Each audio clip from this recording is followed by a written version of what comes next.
Okay, Dad, here we go. Oh, gee whiz, look at this. There you go.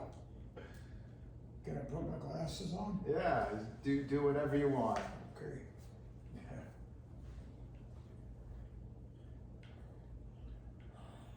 We got I think there's about 60 questions, so. Yeah. Quite a few. You're gonna ask me the questions, Yeah, and I'm gonna answer you. Okay. yeah. Sounds like a plan. Got some easy ones to start off with to warm you up. That's great, Mike.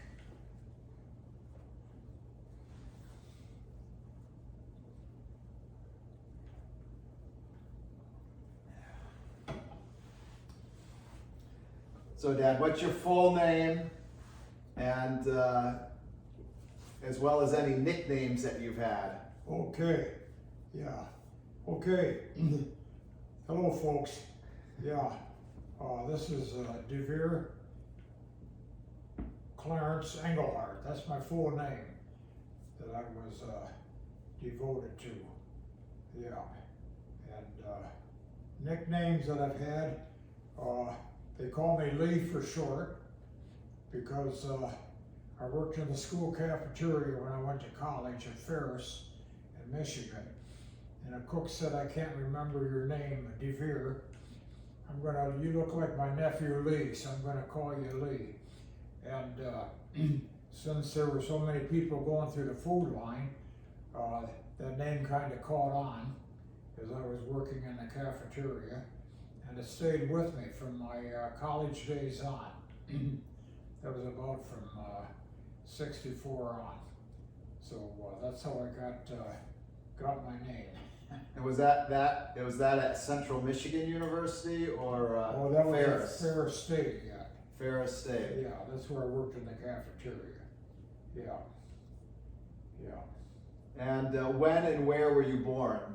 I was born in a farmhouse in Unionville, Michigan, which is right in the thumb of Michigan, bordering Saginaw Bay.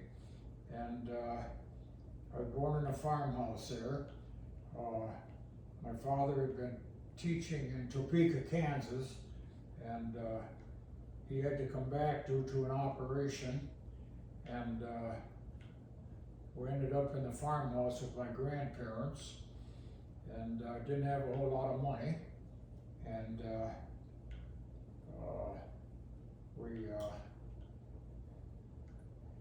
and that was back in 1938. I was born in the back room of a farmhouse on that farm in Michigan. December 23rd, 1938. And was that a working farm? What did they do there? That was a working farm. That was a full 80 acre farm. Yeah, they worked the fields, and we had cows and chickens and pigs and horses in the stable. I think we were just on the verge of getting a tractor. Maybe we had one already, I'm not sure. But it was a full working farm. Yeah, my grandfather and my uncle kind of ran that farm in those days. Yeah. And were the cattle beef cattle or dairy? They were dairy cattle. Yeah, they were dairy cattle. And I know when they milked those cattle, they did it by hand. They didn't even have machines in those days to milk the cattle. And they did a lot of it by hand, but eventually they ended up with regular milking machines.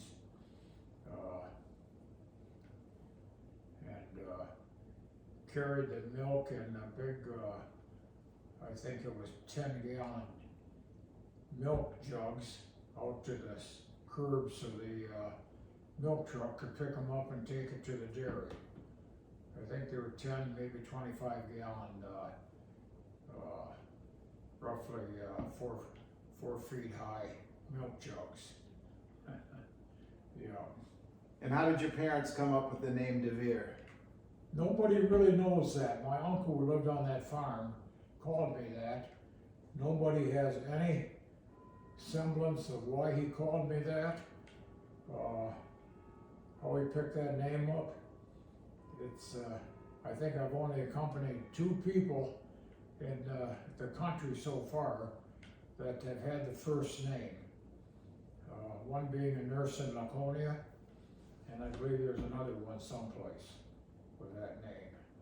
But I think it means, Devere, I think it means shepherd's son.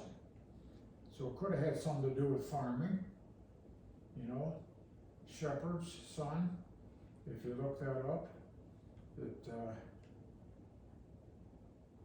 But that's what they dubbed me with.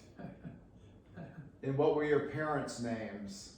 Okay. And where were they from? Okay, my parents were from the same area, Unionville, Michigan. My father's name was Clarence Henry Engelhardt. And my mother's name was Lillian, I believe was Barbara Engelhardt. Her maiden name was Kroll, actually. Lillian Barbara Kroll, before they were married. And they were both from the same area. So they grew up in the Saginaw area then?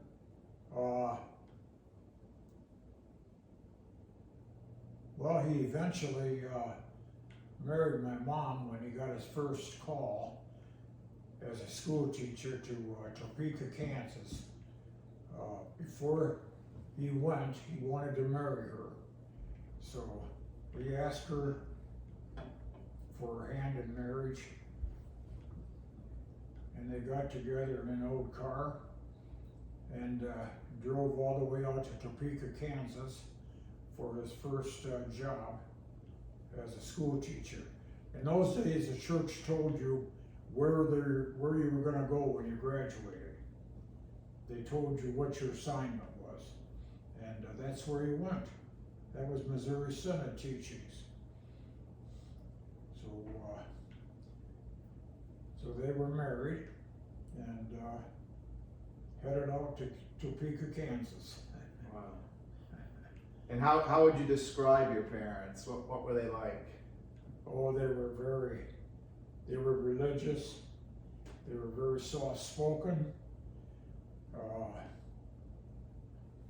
They were determined.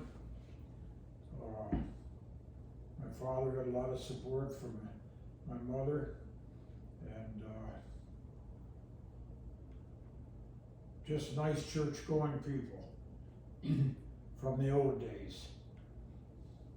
And what did they do for work? Okay, well, my father, of course, was a school teacher. My mother was a housewife in those early days, and they both managed to make it through life. My mother later on, when they came back to Saginaw, she picked up a job in a hardware store just down the street from the house that we lived on the east side of Saginaw. She had a job at the hardware store, and she also had a job at the jewelry store in the middle of Saginaw, Michigan, where a church member asked her to work for him. His name is Charles Schwab, I believe. And so they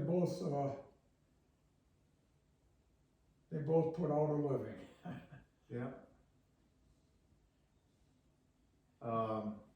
And how did they meet?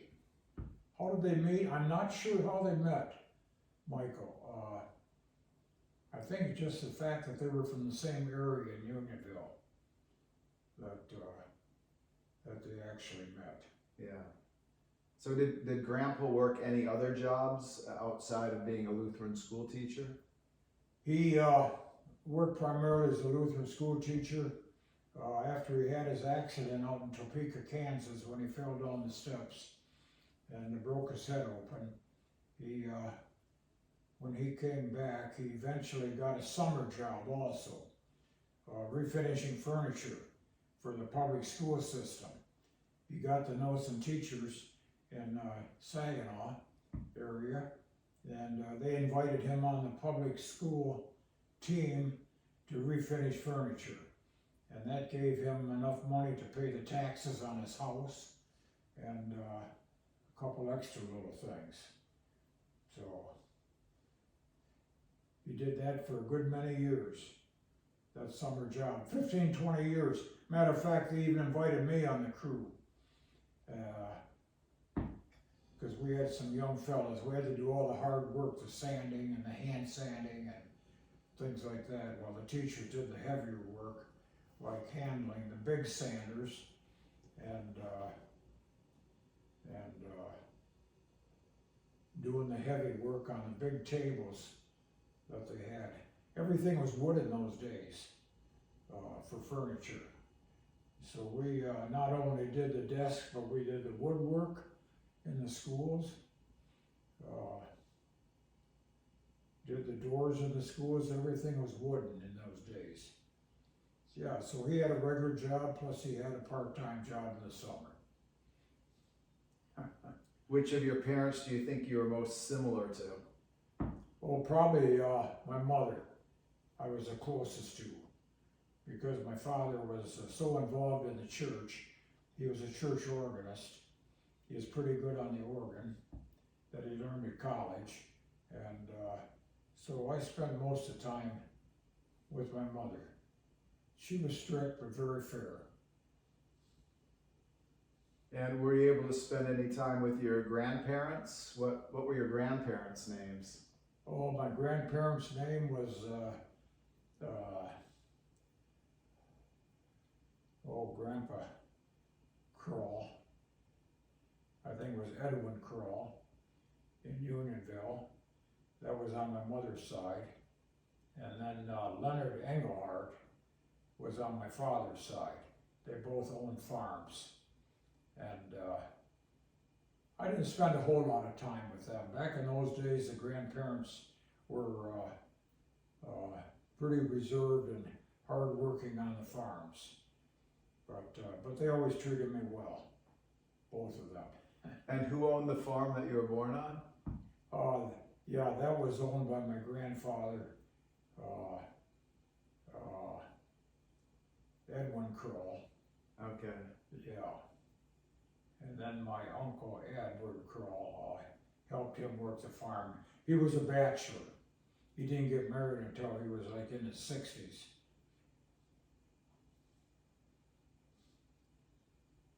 And they were born in the United States. They were born here. Now I might take that back. They might have come over from Germany. I think they came over from Germany and cleared the land for the farm. So if it wasn't them, it was probably their parents. Yeah, if it wasn't them, it was their parents. But our four relatives all came from Germany.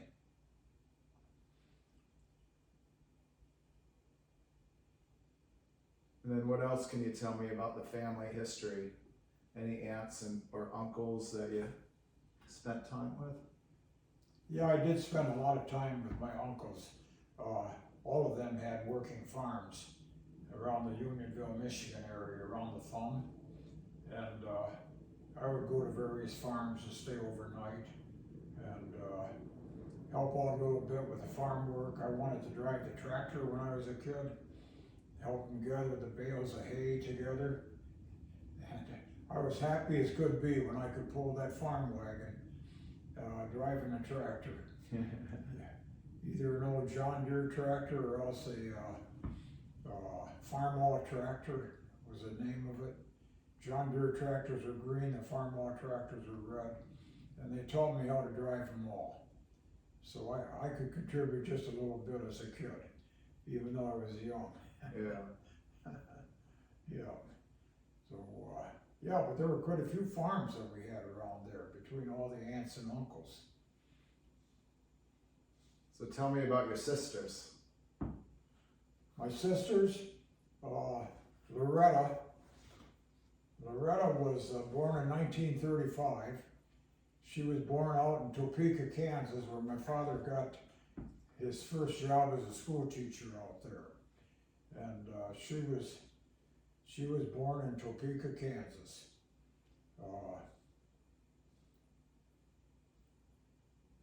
She was always active and on the go as a child. Yes, I remember her. Yeah.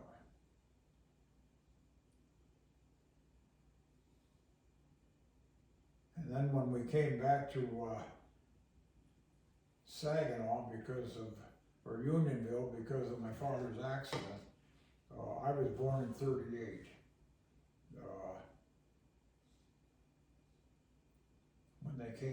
When they came back to Michigan. Born in that farmhouse in the back bedroom with no plumbing. We had a pump on the sink.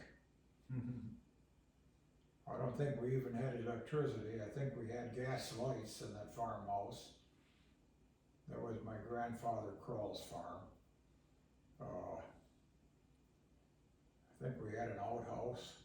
It was very primitive living, but happy living. We all stayed together as a family.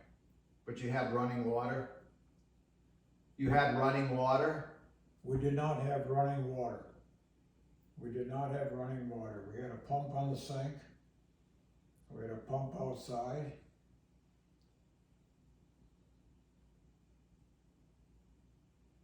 I think to heat the water, we had a cabinet on the side of the stove that you could put water in, and the stove would heat the water up. And we even had to take a bath at night in a big tub where they poured the hot water. Yeah. Yeah. It was kind of primitive living, but we made it. So was Aunt Barbara born there as well? Well, Aunt Barbara was born 9 years after me. She was born in 47, but she was born in Saginaw, Michigan, when my father finally got a job out there in Saginaw. Barbara was born in 1947. So was your dad teaching in Unionville while you were there? I think Dad did teach somewhat in Unionville. Yeah, they had him out there. He did help them out, I know that. In emergencies, he would help out teaching in Unionville. He would help out playing the organ in the church. And yeah, he did some teaching out there.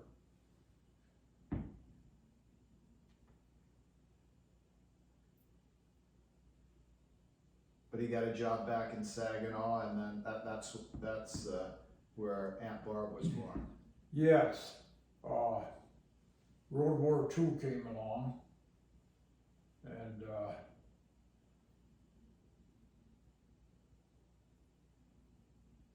they didn't really need teachers at that time, but they needed people to work in the factories. So he moved back to Saginaw from Unionville, and they offered him a job at General Motors as at the Saginaw Foundry, they called it, where he helped make castings for the war machines and the airplanes, and made a half-decent salary there.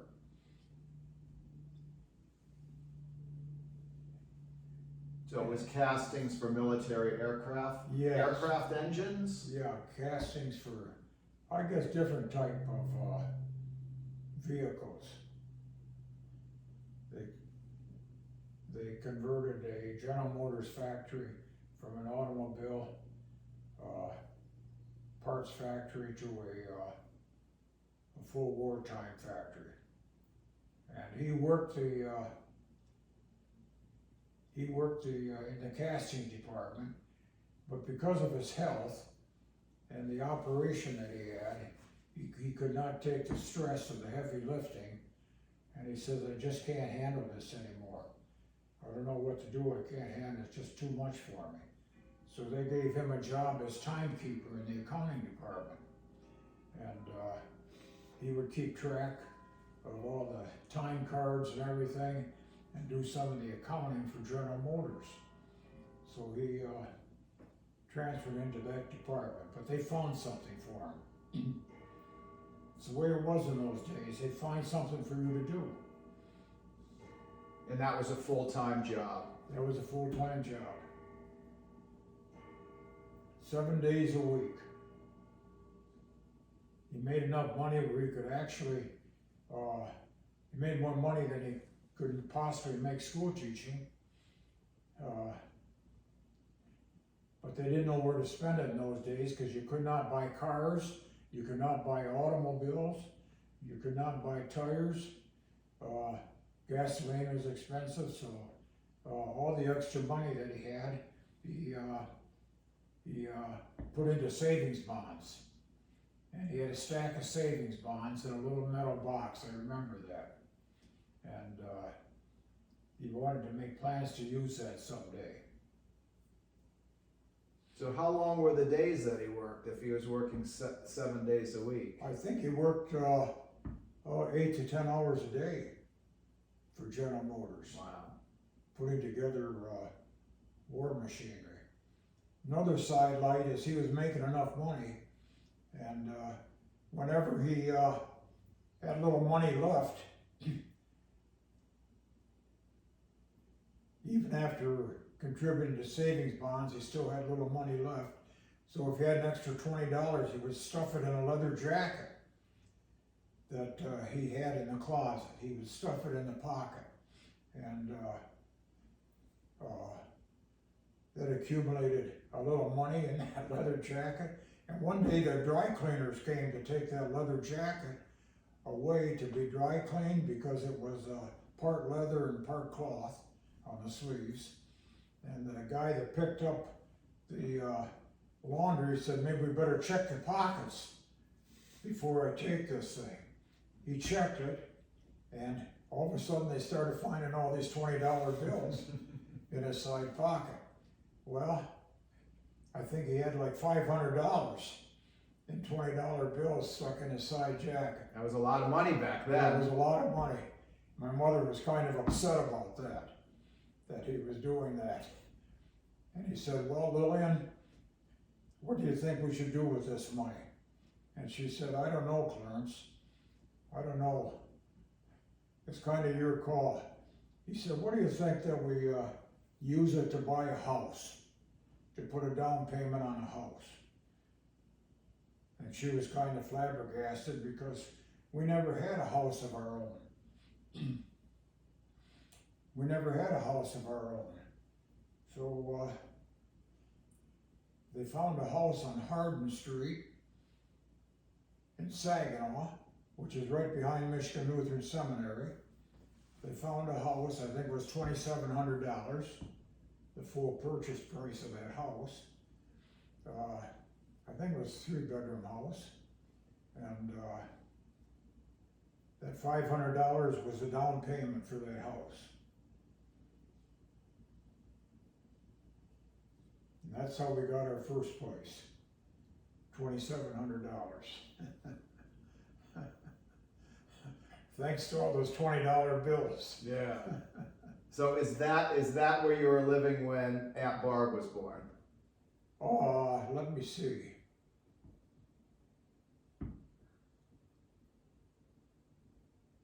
I think that's where I was living when Aunt Barbara was born. 1947. And then tell me about Aunt Kathy. And Aunt Barbara. And I remember when Aunt Barbara was born, I was so excited that I ran around to all the neighbors. It was on a Sunday, and I had my Sunday suit on with my shirt and tie as a young boy. And I ran around to all the neighbors. I ran through the bushes telling the neighbors I had a little sister, and I fell going through the bushes, and I ripped my Sunday suit, the pants to my Sunday suit. But, yeah, that was Aunt Barbara. That was Barbara, my sister. She was born in Saginaw, Michigan at, I think Saginaw General Hospital. Couldn't visit her, but my mother came to the window and we were all standing on the lawn and looking up in the window and saw Barbara being held by my mother in the window.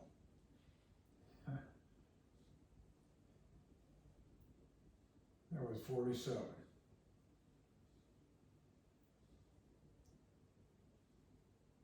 Tell me about Aunt Kathy. Aunt Kathy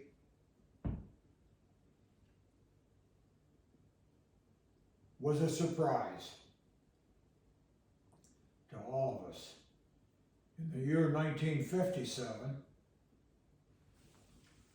my parents announced at the table that I was going to have a sister.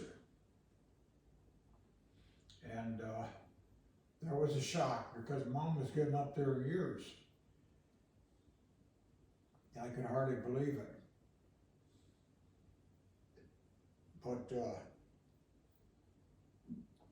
sure enough, in June of 1957, along came Kathy. And that was quite a surprise to all of us. Yeah. Yeah, because she's only 9 years older than I am. Yes. Yeah. Yeah, she was born in 57. I was 19 years old, just getting out of high school when they told me this.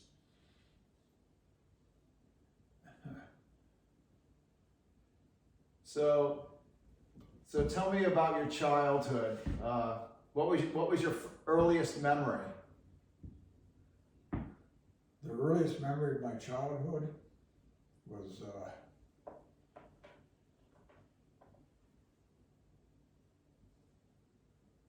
probably running around the farms, watching. Before you moved to Saginaw. Before we moved to Saginaw, yeah. We probably running around the farms, helping out my grandfathers and my uncles and visiting them. And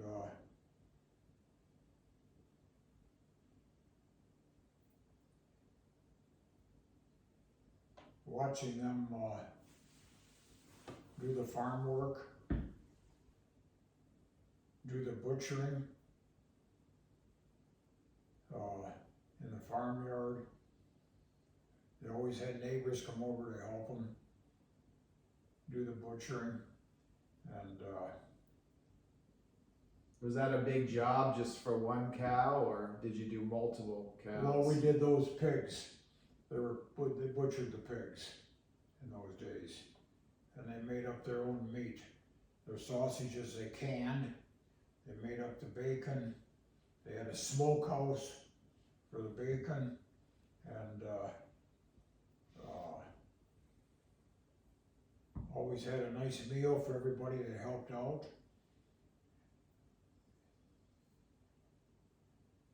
And I was always in the way, running around, getting in front of everybody. But and would they butcher just one pig or multiple pigs in a day? I think probably a couple Yeah. in a day. That would tide us over for the winter time. Yeah.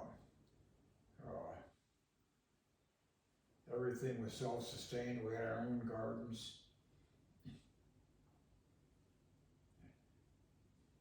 Yeah, everything was kind of self-sustained. So life must have changed quite a bit when you moved to Saginaw then. Yes, it was. Yeah, we moved to Saginaw to change into city life entirely.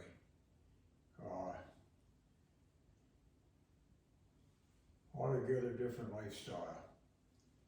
So what was life like for you in the city? once I was in the city, I went to Holy Cross Lutheran School,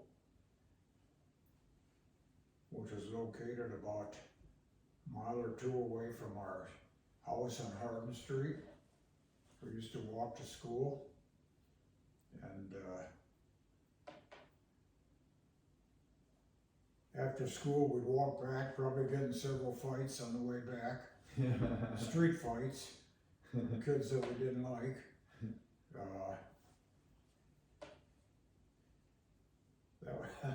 That was always something, making it back home safely.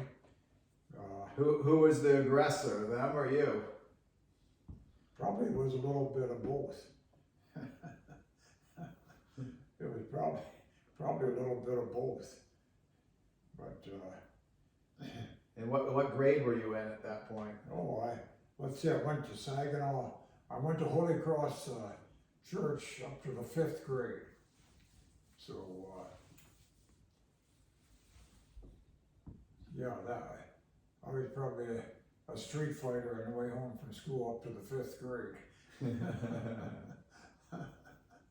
Yeah. Didn't have to worry about knives or guns at that point? Oh, no, it was just a tussle. It was just a tussle. Yeah. I did pretty well for myself, though. I have to admit that. One guy I was really after, and when I finally caught up to him and jumped him, I got the heck beat out of me by him. I remember that. And that was so embarrassing. I thought for sure I could take the kid on, but it turned out to be exactly different. That taught me a lesson. Yeah, I had an experience like that too once. Yeah. When I picked a fight with John McDonald's. Oh. So what did you do for fun at that point? Oh, back in those days for fun, we did primarily baseball. You know, just field baseball. Get a bunch of neighbor kids together and play baseball. We had a baseball field right across the street on Hardin Street, our first house. They had a big field there, which is owned by Michigan Lutheran Seminary. We had bases set up there, and we played a lot of baseball and softball. Yeah, good times. Then we played Ante-I Over, they called it, which was a game where you throw the ball over the garage roof, and whoever caught it would run around to the other side and try to tag somebody or throw the ball and hit him, and that would put him out of the game. And we played that endlessly. Ante-I Over. How about jacks? Jacks? Jacks, yeah. Yeah, we played jacks. And marbles. We played marbles. We had the marble ring set up. We played jacks. We played marbles. We played mumbly pig, which was flipping a knife off various part of your body so that it would stick in the ground.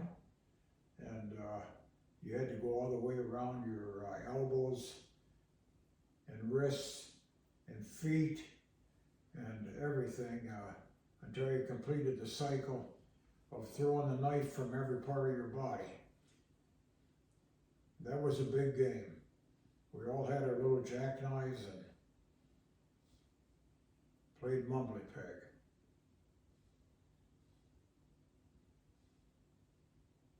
And how did you learn all your little jingles? Like, my mother gave me a nickel to buy a pickle. I guess those little rhythmic songs. My mother gave me a nickel to buy a pickle. I didn't buy a pickle, I bought some chewing gum. Chew, chew, chew, chew, chewing gum. How I love chewing gum. I'm crazy over chewing gum. Oh, chew, chew, chewing gum. How'd you learn that one? Oh, I don't know. I think it was just kind of a given one in those days. Yeah.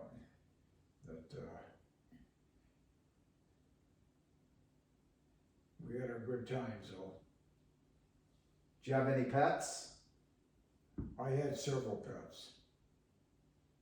I loved dogs in those days. And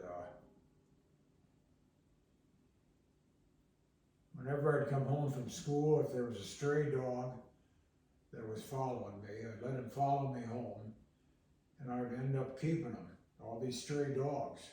I was bringing them home. Some were healthy, some were sick, some made it, some didn't. But I always had a dog tailing me. My parents were kind of upset about that, but I always brought a pet home. And How'd you get them to follow you? I don't know, they must have liked me or something. Yeah. Yeah. So would you name these dogs? My first pet, I bought a little collie at a market in Saginaw, Michigan. My mother and father used to go to a farmer's market and buy fruits and vegetables. Well, one of the farmers was selling dogs, and he had some little puppies, little collies set up there, and I wanted that dog so bad, and I think I paid my parents paid 50 cents for that dog, but I had my dog and I brought him home. That was my first really owned dog. What was his name? That dog's name was, I think, Rusty, we called it. It was a collie pup. And I lost that dog because I was teaching him how to climb steps for a fire escape.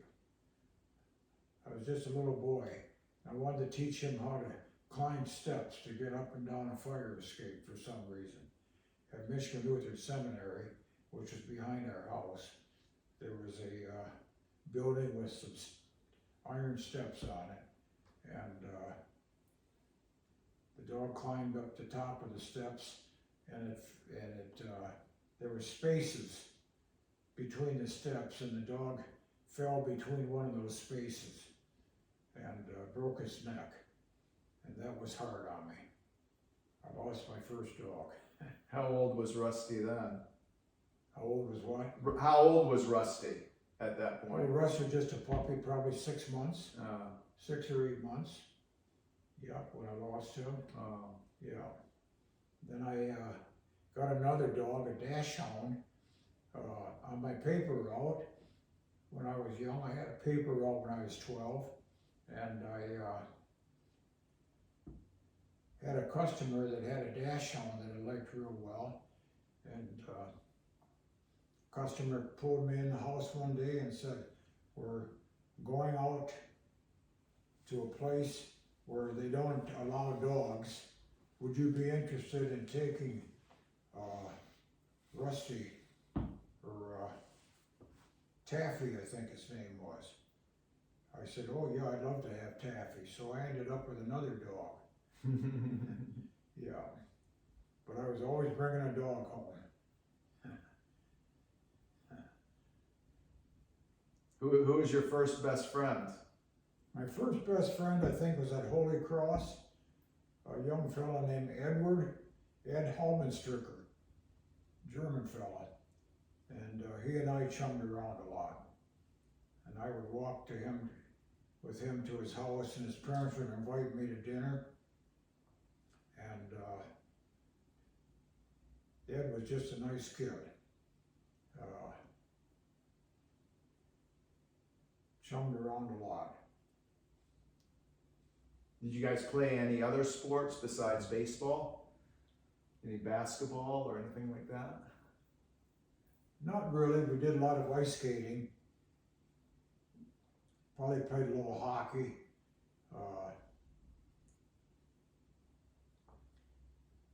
And where would you do that?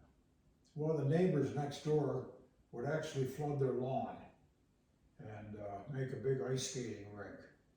And we all got together and ice skated on that rink.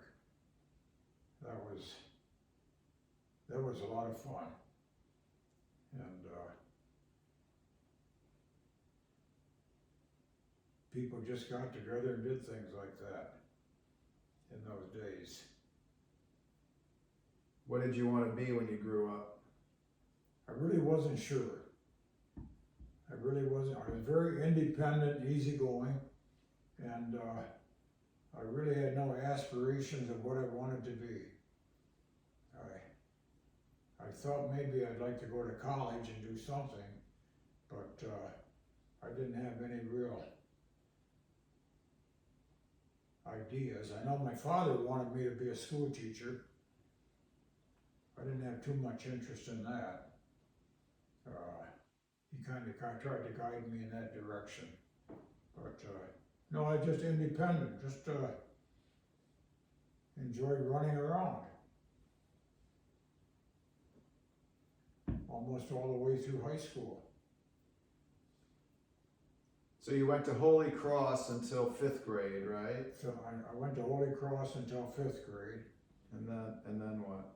And then my father got a call to Trinity Lutheran School on the east side of Saginaw. And he accepted that call. And I think one of the teachers had passed away. And they called my father and said, "You've got a Lutheran school teaching degree, why don't you come and join us?" And so then I went to Trinity Lutheran School on the east side of Saginaw. And we moved our house from the west side of Saginaw. We moved into a house on the east side of Saginaw. Was that because the commute was too far, or why would you just move from one side to the other side? Well, my father was very religious. He thought that he should live in the area where he was teaching school. He thought that was the appropriate thing to do. So we made that move. My sister Loretta was not happy because she was in the 8th or 9th grade at the time, and she had to leave all her girlfriends from the west side of Saginaw and strike up with new girlfriends, and that's tough to do when you're in the 8th or 9th grade. Sure. When you have all your friends. And she never really forgave my father for making that move. Well, what side of the city was nicer? What side of the city was nicer? The nicer side? Oh, the nicer side was still the west side, I think. Yeah. Yeah. That was a little newer area and nicer homes. And the first home he bought there, I think he paid for $7,500 for it back in those days. And but it was a fairly nice house in an old neighborhood. It's since been destroyed.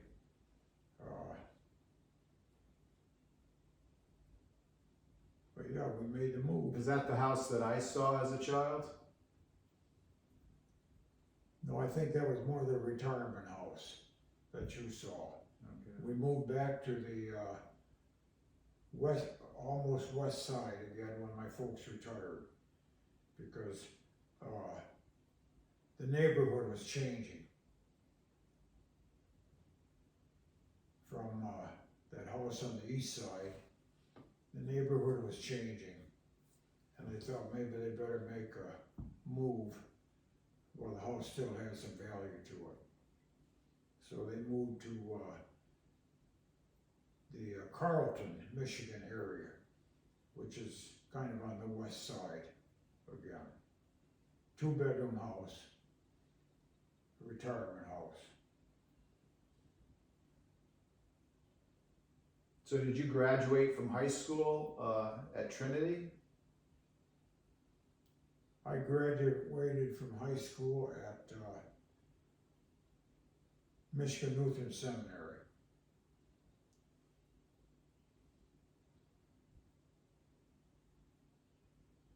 Which was close to the, house that we had on Hardin Street. But I went, every day I went on the bus from the east side to the west side, the Michigan Lutheran Seminary. About an hour bus ride. Had to transfer in the middle of Saginaw to another bus. And we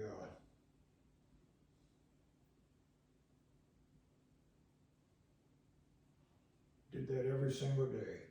So why did you move from the Trinity to the Lutheran Seminary?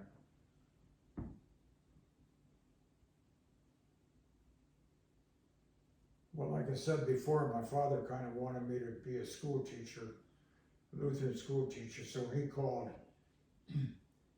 Michigan Lutheran Seminary. He said, "Do you have any room for Devere?" And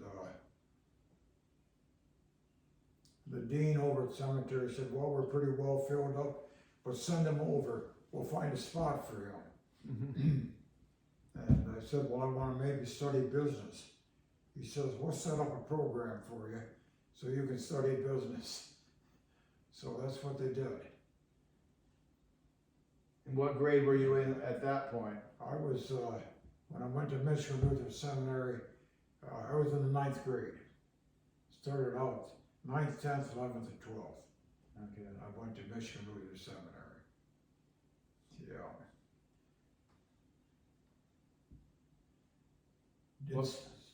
They had dormitories and everything there.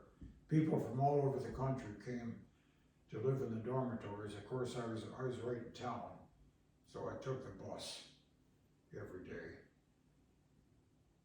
and picked up some good friends at the bus stops who was doing the same thing that I was.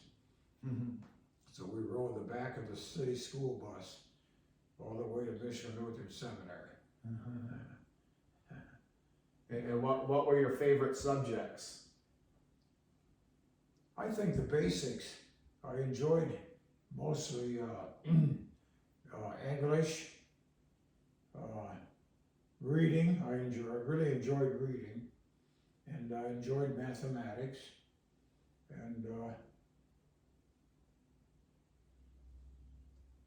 I enjoyed the humanities. Just the basic courses I kind of did enjoy. So what did you enjoy most about school? I think good times. Even though I went to a very conservative Lutheran high school cemetery, Wisconsin Synod, very, very conservative. But I never thought of that. I just thought of the good times and working sports, somehow making it through the classroom.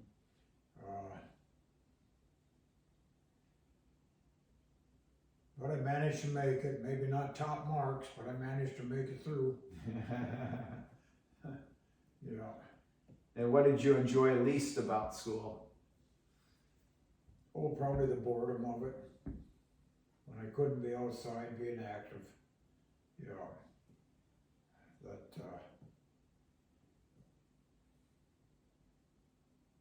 was probably it. There was a bit of boredom.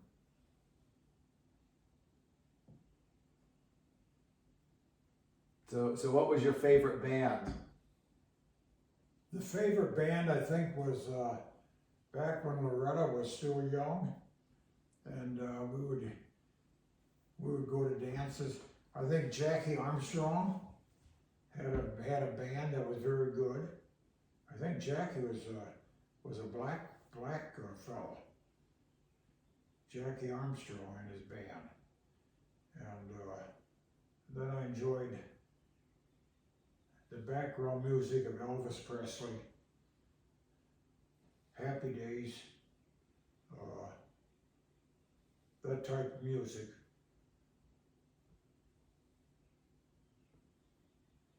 I enjoyed Johnny Cash and his background music.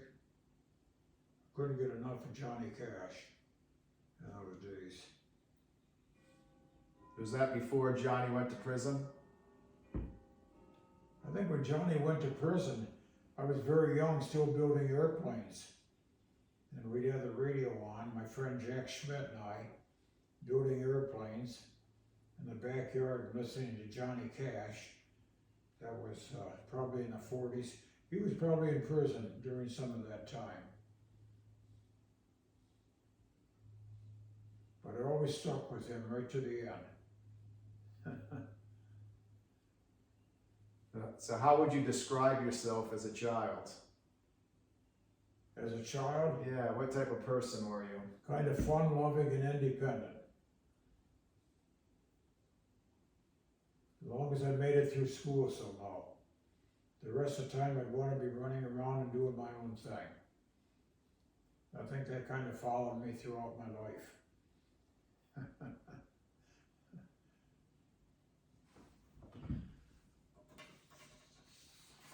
I enjoyed working on cars.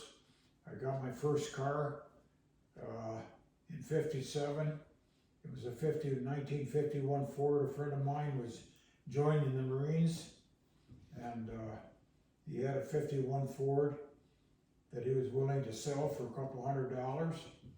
So I bought that '51 Ford, and I enjoyed working on it. You know, I changed engines in it, put a bigger engine in it. I customized it, took off all the chrome, I lowered it so the back end was almost sitting on the ground, had dual exhaust put on it, and just continuously worked on that car by hand. Filled it all in with fiberglass, where I took off the chrome, put fender skirts on it, and I'd a lot rather do that than sit in the house doing homework. That was a '51 Ford. Was it a particular model? 1951 Ford, it was just a custom, I think they called it. A dark custom. blue. Oh, nice. With fender skirts, dual exhausts, and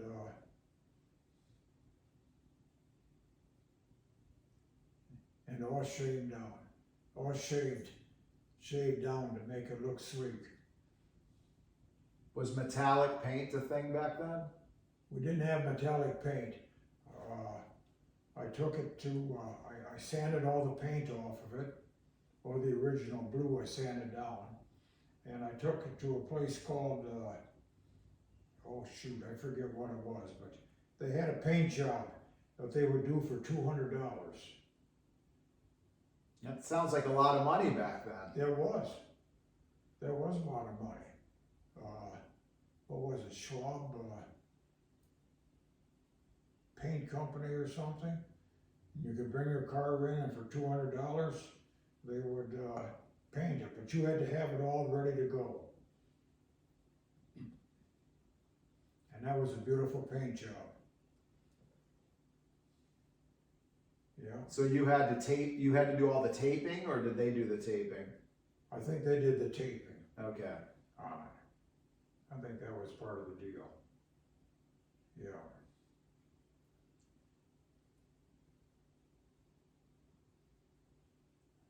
But I still got a picture of that car by my desk.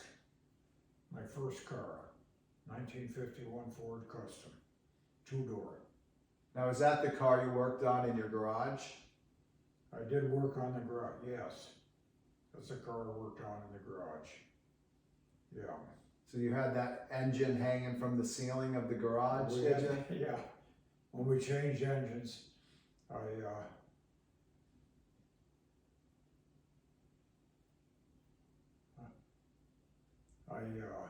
that was a straight 6-cylinder, and I think what I did is my buddy's Ford had a 8-cylinder in his, and we took the engine out of his car and put it in my car, but we had to hang it on the garage door to make the swap, and that garage door was bowled right down from the weight of that motor. My parents were not happy about that, but sounds like it would be a difficult job, you know, like mounting a different engine into that car. yes, it was. Didn't you have to like custom make the engine mounts, or was that car also I made think for the that mounts engine? I think it mounted okay.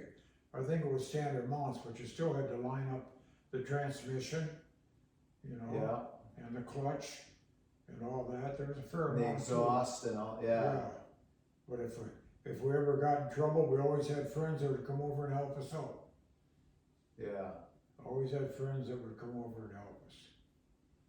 Yeah. So which friend knew the most about work like that? Oh, there was a kid that lived a block away, that knew a lot about engines, and he could kind of help us out. Then my next car after that was a 52 Pontiac convertible.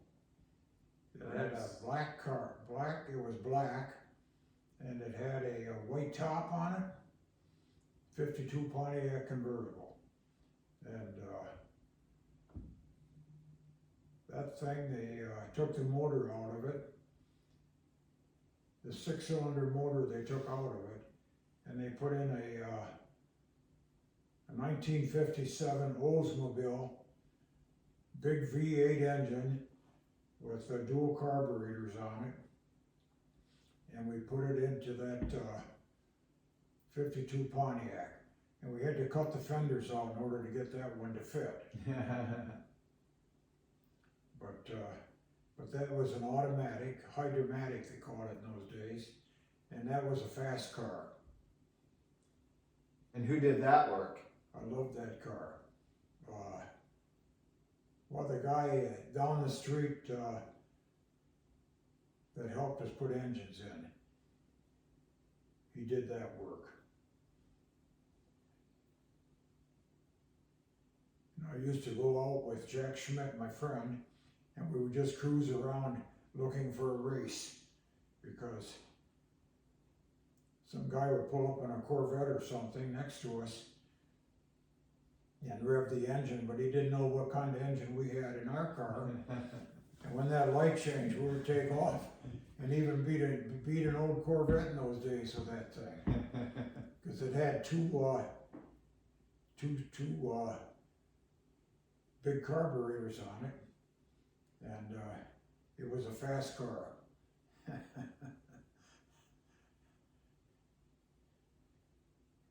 That was the type of thing I enjoyed.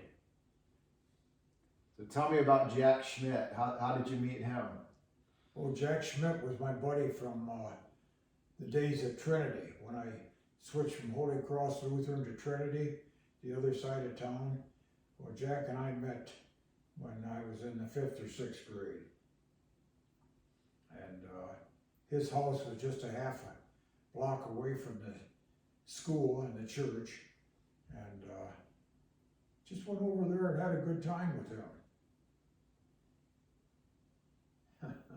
We were always getting in trouble in the back of the classroom, but that's what I enjoyed. So tell me about the time you got arrested. Okay. Well, getting back to Was Jack. was that with Jack? I think that was with another friend. But Jack Schmidt, his parents were good to me. They always invited me over to their house. They invited me up to Tawas, to their cottage, continuously. And whereas my father couldn't spend much time with me, the Schmidts kind of took over and helped raise me to do the things I wanted to do. Yeah.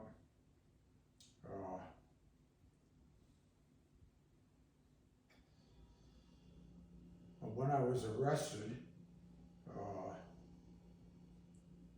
think I was 21. I was in the legal drinking age, and still working for General Motors. Met some friends over there. We'd get out of work at 11 o'clock at night at General Motors, and then hit the bars and play pool until 2 in the morning when we got kicked out, because that's the closing time of the bars. So 1:45 was last call. You had to be out by 2 or 2:15. So we got out, and we were in pretty good spirits. I said, geez, where the hell can we go to get another drink and have a good time? And one fella said, I know where we can go.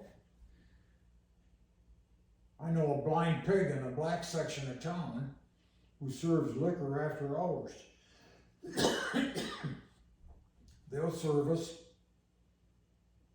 So we went down into the black section, and we found the place where the blind pig was, and we walked in. There was quite a few people in there. There were some trains going around the table by the bar that we were watching, and I was having a beer with a black girl, talking to her at the bar, and we were having a good time. And it was after hours. It was illegal as could be, because Michigan didn't allow it, you know. But this guy was making pretty good money serving liquor after hours. And all of a sudden the door was knocked on, and all of a sudden the door came crashing down, and in comes the Saginaw Police Department. This black girl looked at me and she says, honey, you better finish your beer, I think we're going to jail.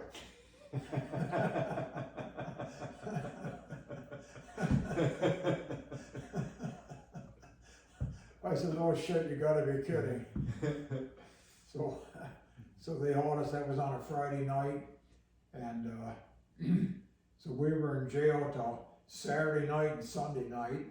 I didn't have enough money to post bail, and my buddy, Bob Thomas, he did have enough money, but he said, I don't have enough money to post it for both of us, so I just stay here with you until our court appearance on Monday morning. So he did. And I think we got fined $100 or $50 a night or something. $50 a day. I think it was a $100 fine. And a misdemeanor. And my parents found out about it the next evening, because they had it on the news that a blind pig had been broken into, and some people were taken out, and they named all the people. My name was included with it. So my parents found out that way, that I was nabbed at an illegal blind pig in the middle of the black section in Saginaw, Michigan. That was my only experience in jail.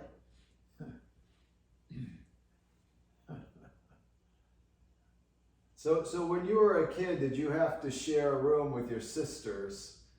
And at what point did you move down to the basement? Oh, okay. Let's see, when I never had to share a room with my sister. We bought our first house for $2,700. We had separate rooms upstairs. Yeah.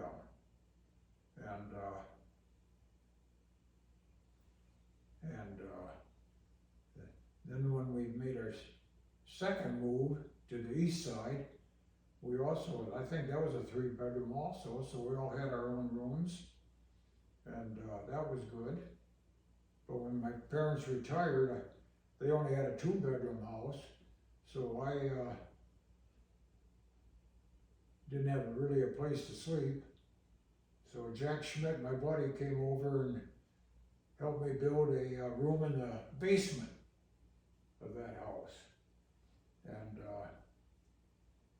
I think I was about college age then when that happened. And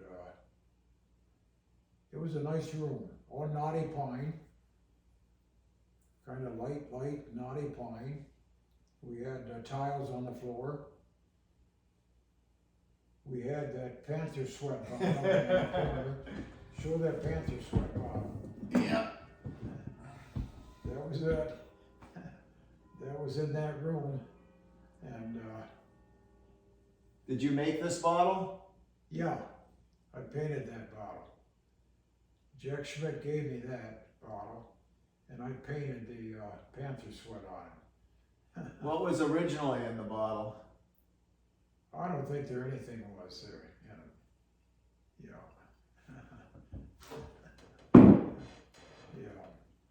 but I was so proud of that bedroom.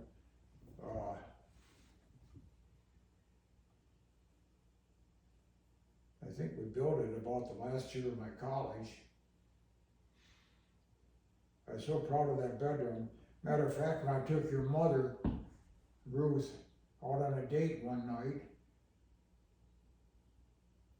stopped by the house, and I said, Ruth, how would you like to come downstairs and see my bedroom? And that kind of set her back. She said she didn't know what was going on. But I was so proud of that room that I just had to show her. She went downstairs and she took a look at it with me, So who was in the second bedroom upstairs at that point? I think my parents, of course, had a bedroom, and geez, it must have been Barbara probably had the second bedroom.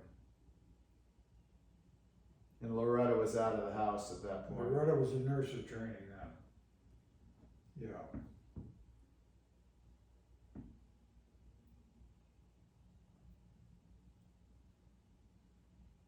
So Aunt Barb always says that the house was right out of Happy Days back in those days when you would bring your friends over. Tell me about that. Always had my friends over to any of our houses. My parents were very tolerant of that. Friends would have their cars out in front, and we'd sit out on the porch and talk, and then go out and party someplace. Yeah, it was like Happy Days. It was good times. Where are we going now? What are we going to do? Yeah, let's hit the Red Horse Bar. Let's hit this place or let's hit that place. And away we'd go. So was it that porch that you were sitting on when you saw your dad's stolen car drive by? Yeah. Tell me about that. We lived on 11th Street. That was the second house my father bought when he was teaching school, when we moved over to that side of town. And my father always practiced the organ at church, and he came out one day to the back parking lot of the church and his car was gone. And we didn't know what to do. We called the police department and everything, and the car was never found. Didn't know what to do. Well, my buddy and I were sitting on the porch one day talking, and all of a sudden this car went by, and my buddy said, "Hey, Devere, isn't that your dad's car? It's just driving past your house." I said, "Oh my golly, yeah, that's his car." There are a bunch of Mexicans driving it with their heads hanging out the window. And he said, "Let's go follow him." So we jumped in my car, and we followed him all the way through town, and they saw us coming, and they took off and ran into an alley, a dead-end alley with a car, and we followed them. And my buddy Tim was a good-sized fella. He took off, and he started beating the hell out of them, and they all started running, and we retrieved Dad's car. went right past our house. Yeah. But,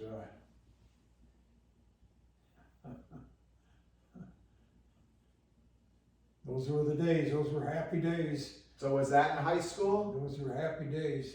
or was that later on? Let's see, that was probably in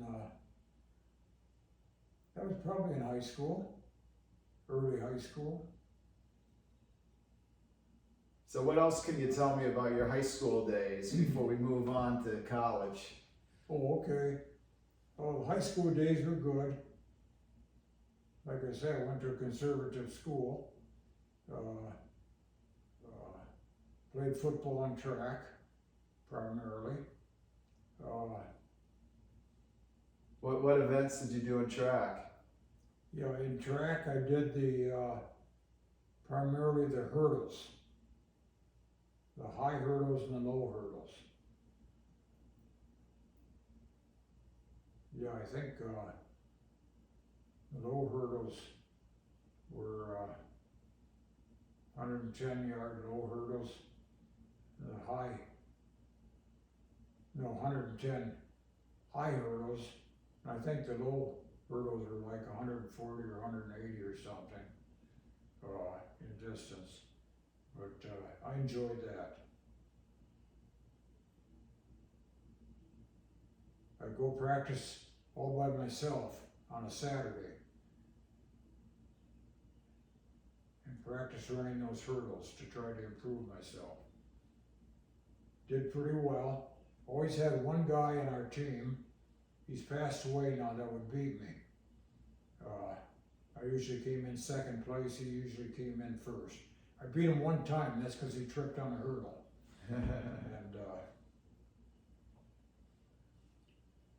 And of course the other main sport was football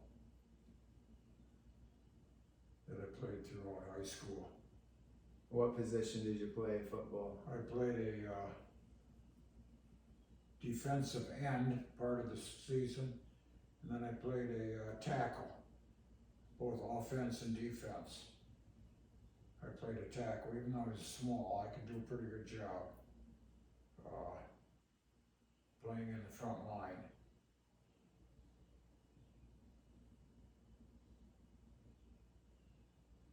I think I started playing in the 10th grade, because I was on the junior varsity. Well, one day the coach had us all together. He said, "You guys aren't doing too well. We're gonna win. And tonight I'm starting Engelhardt out at tackle."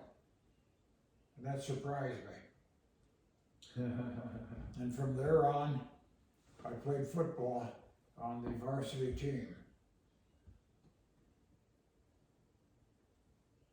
Those were better days. Yeah. Yeah. So who was your first girlfriend? My first girlfriend was a little girl from Saginaw High School on the east side of town.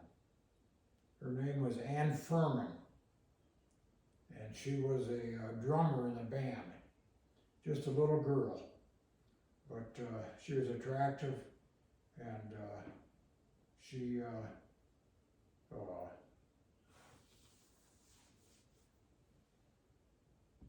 I think she was only in the 9th or 10th grade when I met her, and that was Ann. What grade were you in? I think I was a senior in high school when I met her. I know I had my 51 Ford yet when I took her out. She had a better car than I did. She had a 56 Ford convertible, pink and white.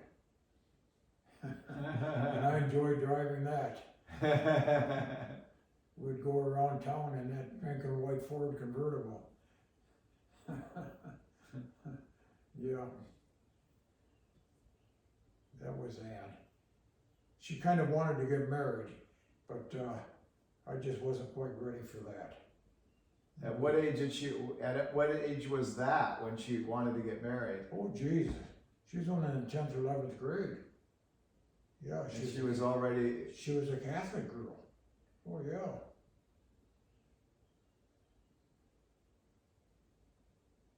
I don't even think there were any age restrictions back in those days, Michael. You know?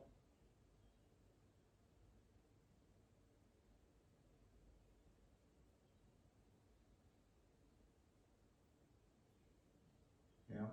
But I wasn't ready yet. I was just starting to go to college, and we eventually kind of parted as friends.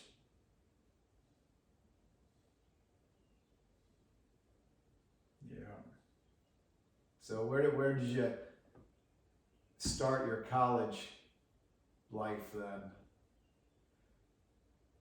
Well, college life back then, I didn't have a whole lot of money, so I went to a junior college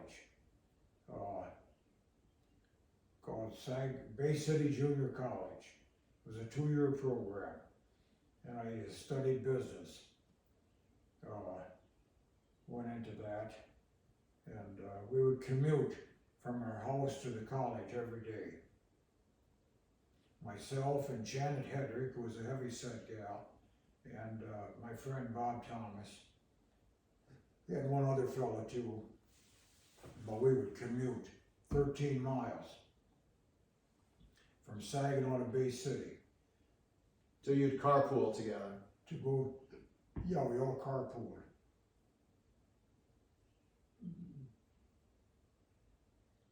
Yeah. And we were all one happy group. We were all one happy group. We all had our parents' cars that we used, and Janet Hedrick had a 1942 Pontiac, an old car. It was her dad's antique car, you know, and we would use that car to commute because he had that extra car. So, and we were all smokers then. We'd be having a good time, smoking up a storm in the car. And one day we came back and Janet was driving, smoking a Salem cigarette, menthol cigarette, and it was just she and I and another fella in the front seat. And she flipped the cigarette out the window.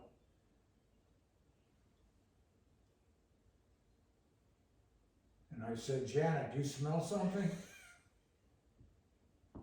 Janet said, yeah, you know, I think I do. I said, shit, yeah, I smell something. We looked in the back seat, and the back seat was on fire. She flipped the cigarette out the window, and it whipped right into the back window and into the back seat. I said, shit, the car's on fire, Janet.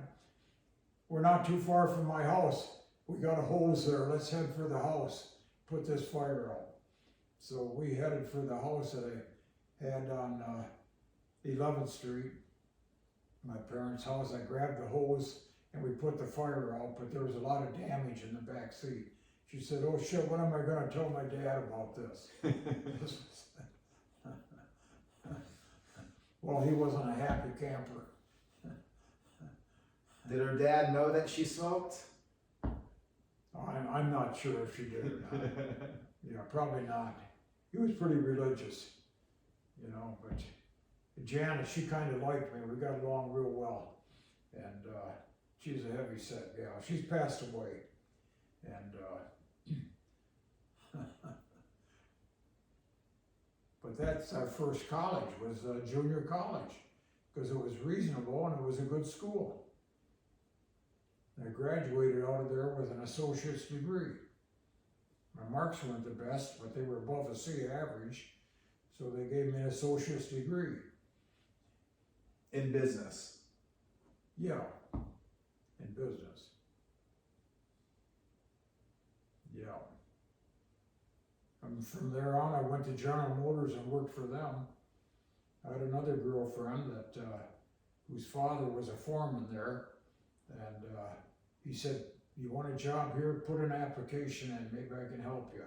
Well, sure enough, I got a call from from General Motors factory. We got a job for you if you want. I said, I'm coming over. And we were making half decent money at General Motors. Like $3.50, $3.75 an hour, which is good money back in '59. That was good money. And I saved up enough money so I could continue on to for another 2 years at college.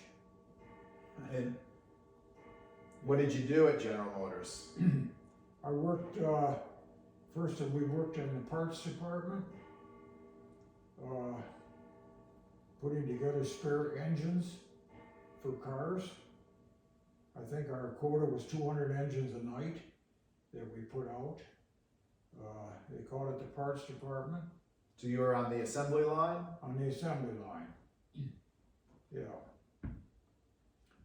Yeah, my job was to, as the engine came down the line, to gauge the holes in the engine, see what size they were, and put in the correct size piston into that hole.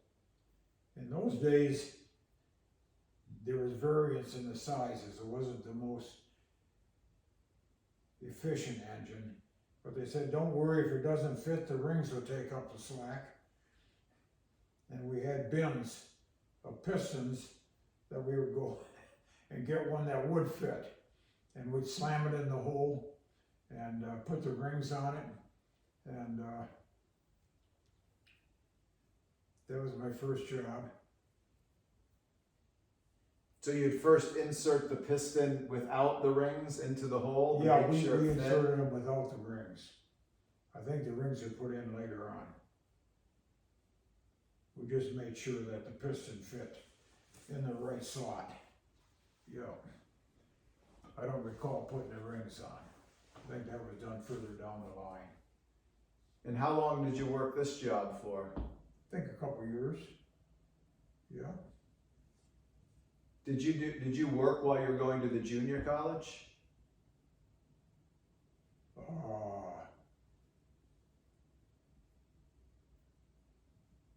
I don't quite recall. I don't think so, Mike. I think I picked that job up in '59 after I'd gone to junior college for 2 years. Yeah. But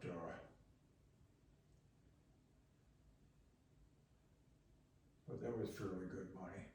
Then I worked for the Saginaw Steering Gear, putting together steering wheels, the axles of the steering wheel. Did that for another year or so. Like the steering column? The steering column, yeah. Yeah, the steering column. I did 3,000 parts a night that I had to add to the steering column. And to this day, I can still go through the motions with my hands of putting those parts together, because there was 3,000 operations a night. We had to fill the baskets up with a donut that went onto the steering column.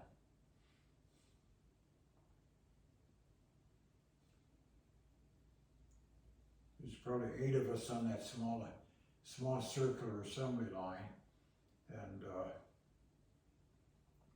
2 of them were girls, 2 or 3 of them were girls that had worked at General Motors since World War II. World War II, they were putting parts together for aircraft and so on. And one girl's name was Candy. I remember Candy. I stood right next to her, and you didn't mess around with Candy, because she was an old timer, and she had a boyfriend. She was dating a married guy, a foreman, and she'd tell me all of her experiences with this guy.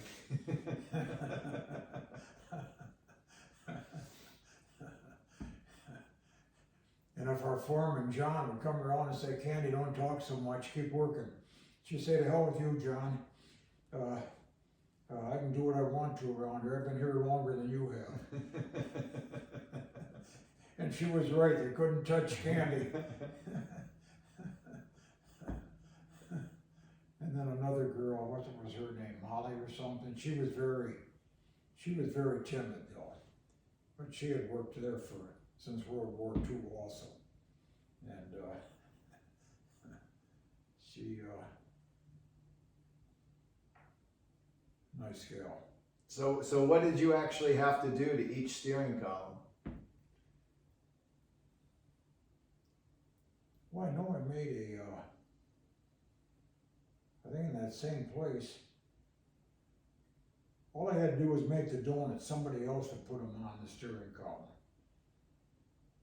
It was a little donut with, and you had to put in two screws from the bottom, and then put another part on those screws that would fit over those screws, and make sure that they were in the right position.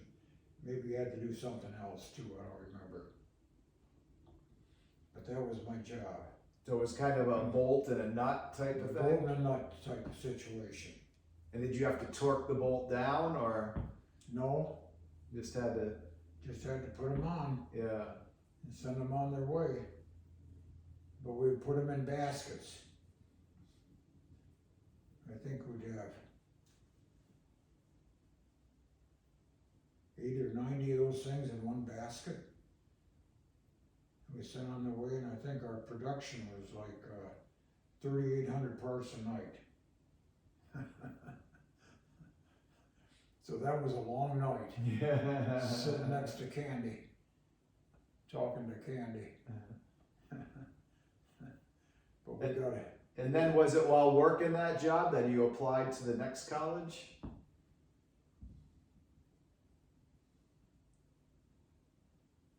Yeah, I think it was. Yeah, I applied to Michigan State. I couldn't go to Michigan State because I didn't have enough money. So I applied to Ferris. Ferris was probably half the price to go to college. So that's the one that I picked out. And when I got out of General Motors, I went directly to Ferris to get the rest of my to get the full 4-year college degree. Yeah. And did either one of those schools give you any financial aid? No financial aid. I used all my own money for that.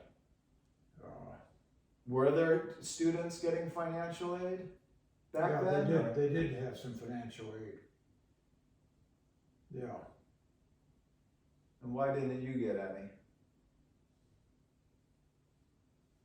I think as long as I had $600 for a term, I think we had 3 terms.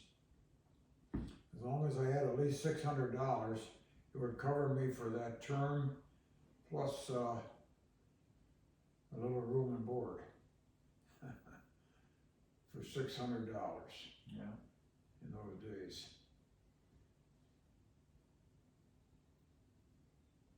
And how was your experience at Ferris? I had to stay in the dormitory for 6 months.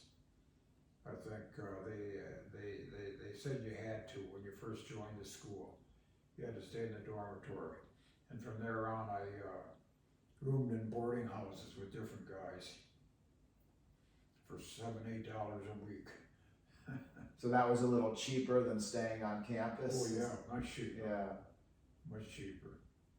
And you know, it wasn't very fancy, the living, but I was kind of free and easy going. I could get along doing anything. My mother would make a can of chili for me, and a can of corn, and a few other things. She always sent me packing with that. A few loaves of bread, and I made it. And you had enough money that you didn't have to work while you were at Ferris? Well, I worked in the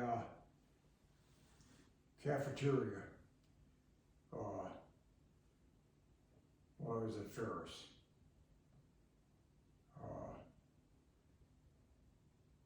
Which is where you got your nickname.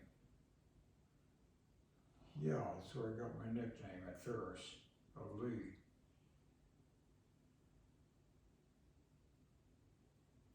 But I worked in the cafeteria. We catered a lot of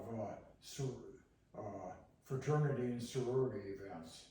Was my job. I had to set the tables and go around and pour the coffee and do all the catering for a lot of college events. Was my job. They always had a job for me.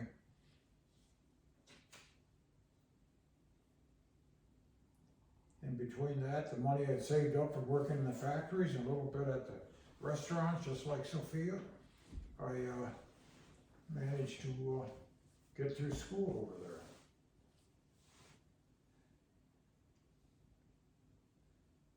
And you still have time for a little fun? Oh yeah, we still do it. What'd you do for fun while at Ferris?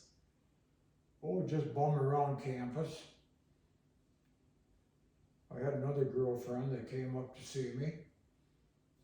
I'd take her around campus quite a bit. Did a lot of skiing. We had nearby Biographical mountain. Go over there with my friends and we go skiing.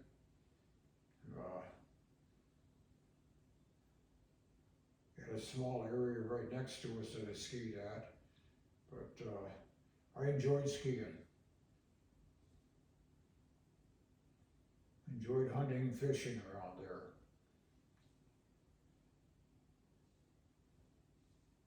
And there was no man-made snow, right? So you must have gotten a decent amount of snow back. I think in that those was all days. natural made snow. Yeah. But yeah, back in those days it snowed more than what we have now. Yeah. We got some heavy snow. Yeah. But I love to ski. The skis that you see hanging on the wall in our basement are the skis that I bought.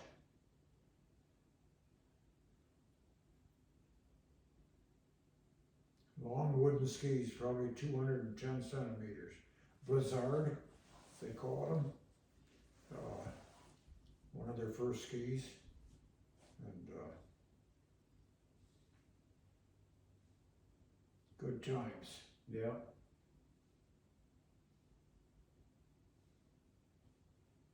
So you graduated from Ferris, and then what? I graduated from Ferris.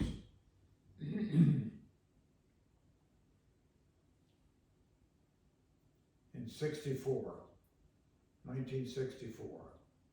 That would have been with your bachelor's degree in business? Bachelor's degree in business. Yeah. And during that time, the Vietnam War came up, and I thought I'd probably have to go in, but I took my physical and everything. I remember them putting me on a bus and taking me to Detroit for my physical for the Vietnam War, and passed that all right. And I thought for sure I was going in, and they told me, well, you're 26. You're a little bit too old. We're just taking them up to 21 or something. You keep your draft card, we'll call you when we need you. So, they didn't call me, and at that time, I said, well, maybe now I should go get my master's degree. So I went to Central Mission College, talked to the dean over there about getting into their school for a master's degree, and he said, yeah. got a program here. I said, I'd love to join you, but I don't have enough money. I ran out of money from the factories. I need a job if I want to go see you. He said, what are you used to doing? I said, well, I worked in a bank for a couple of years after my undergraduate degree.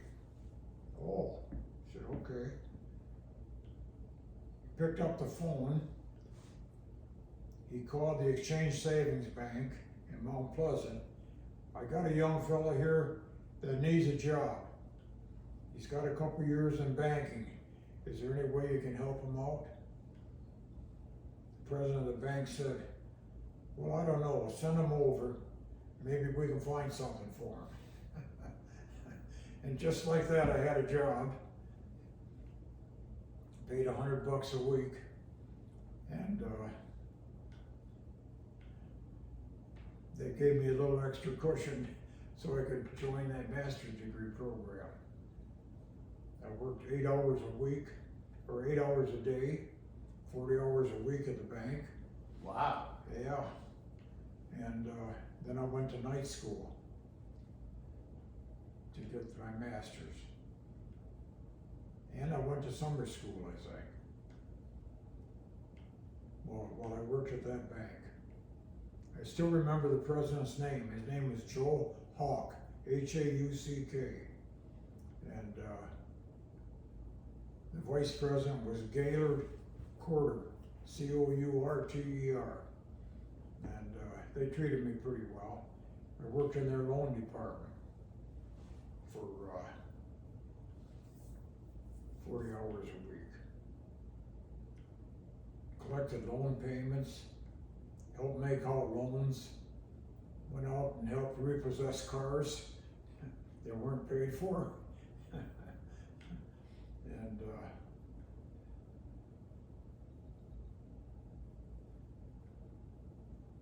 was employed there for a couple years. Went back and visited the vice president, who has since retired. It wasn't, probably 20 years ago, I went back and visited him at his home. Thanked him for giving me a shot at the bank. Yeah. So tell me about what you had to do to repossess a car. Well, I had another guy in the loan department that was better than that. I just went as his backup. His name is Everett, and he was a long-time employee, and he knew all the tricks.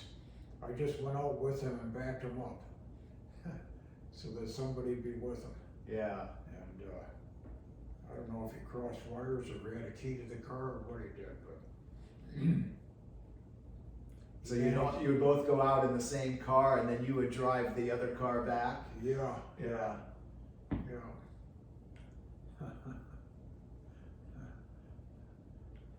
But it was a job. And I got paid, I think after taxes were taken out, I got paid $85 a week. And my paycheck was always in the form of cash that was put into a little manila envelope that they would put on my desk. It was cash.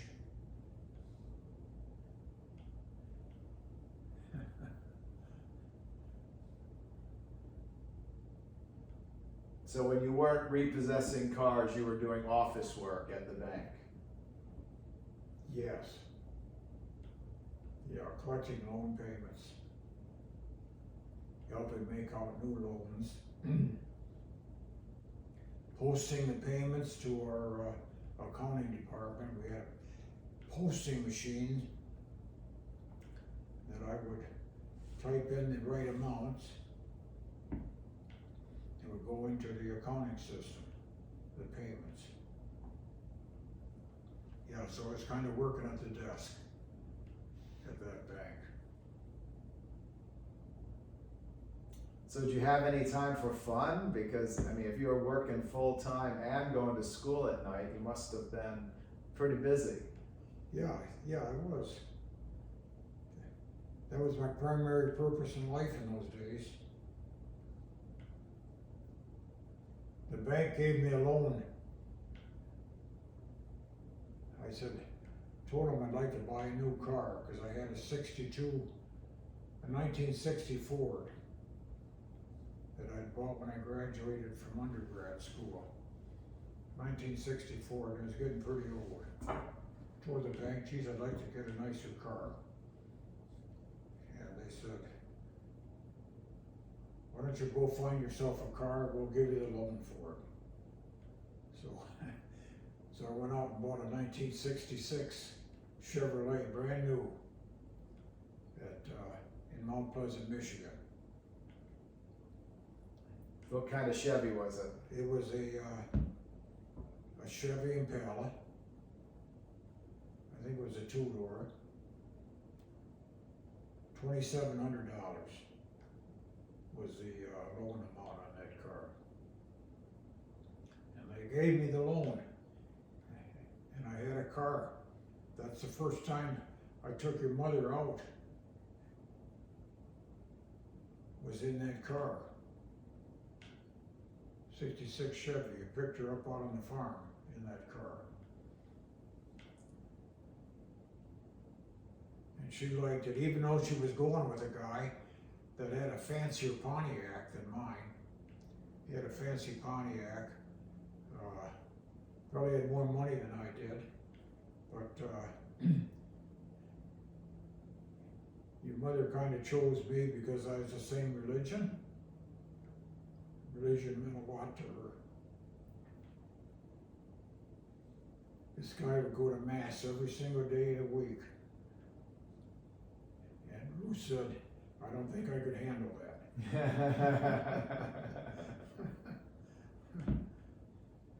Yeah. Wow. What religion was he? He was Catholic. She was Lutheran. Yeah. And so was I. Yeah. So that kind of helped make the decision. Yeah.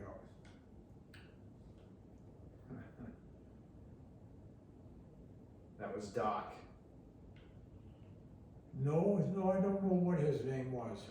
Doc, she kind of broke up with. She was going with him all through high school. And a little bit later even, because I remember seeing his picture in my dormitory. He was in a different room. Doc was a, what do they call it, a hall monitor or something? And he would kind of check the hall to make sure everything was going good. I went into his room one day, and there was a picture of Ruth on his desk. I didn't even know her Yeah. at the time. But Which school was this? this was Ferris. At Ferris. Yeah, Okay. Ferris, when I lived in the dormitory. Yeah.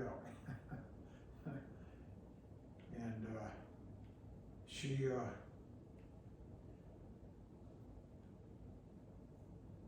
she said, Doc, I helped put you through high school, but I don't think I can help put you through pharmacy school also. So that kind of slowed things down. Yeah. So how'd you meet Mom? Well, your mother, I met in my mother's hospital room, in Lillian's hospital room. And she was just out of student nursing. I think she had just graduated from Michigan State in student nursing. And I walked into the room and there was Ruth.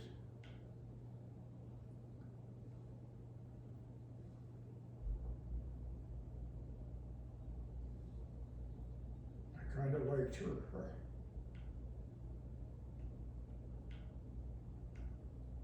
Kind of liked her right away.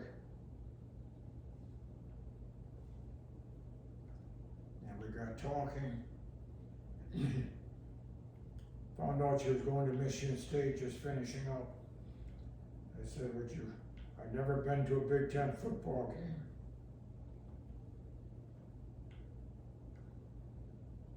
Would you mind taking me?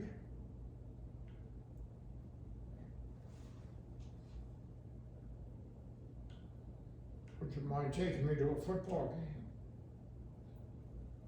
she said, well, we have one in 3 or 4 weeks. Yeah, I could take you. So I didn't wait 3 or 4 weeks. I called her up that next weekend. Take her out.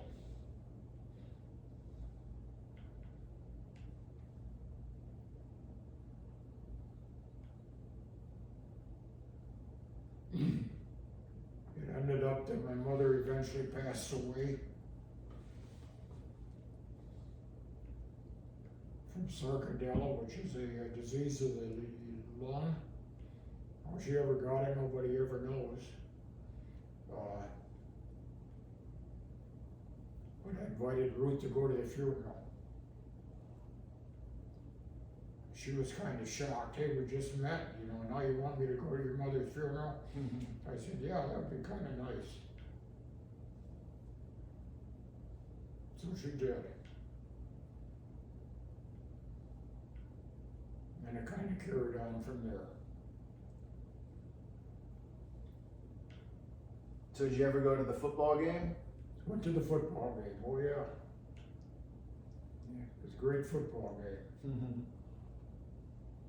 Yeah, we went together. I don't know if her girlfriend was with us or not at Michigan State.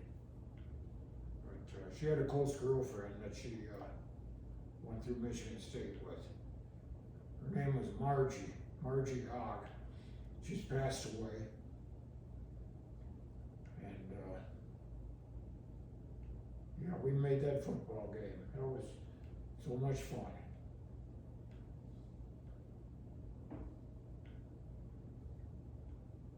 But you're saying you couldn't wait until that football game. So did you take her out on a date before the football game? Yeah, I did. I think I took her out that next weekend after I first saw her. Yeah. Yeah, we went to a Red Feather football game in Saginaw. I think with the two competing high schools, one from the east side and one from the west side. I took her there, and my buddy Jack Schmidt and his girlfriend came along, and we watched that football game.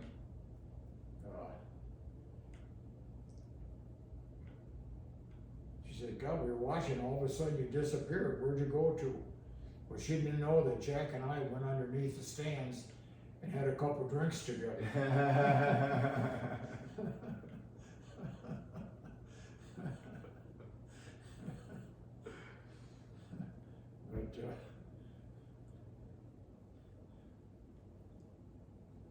But yeah, we went out.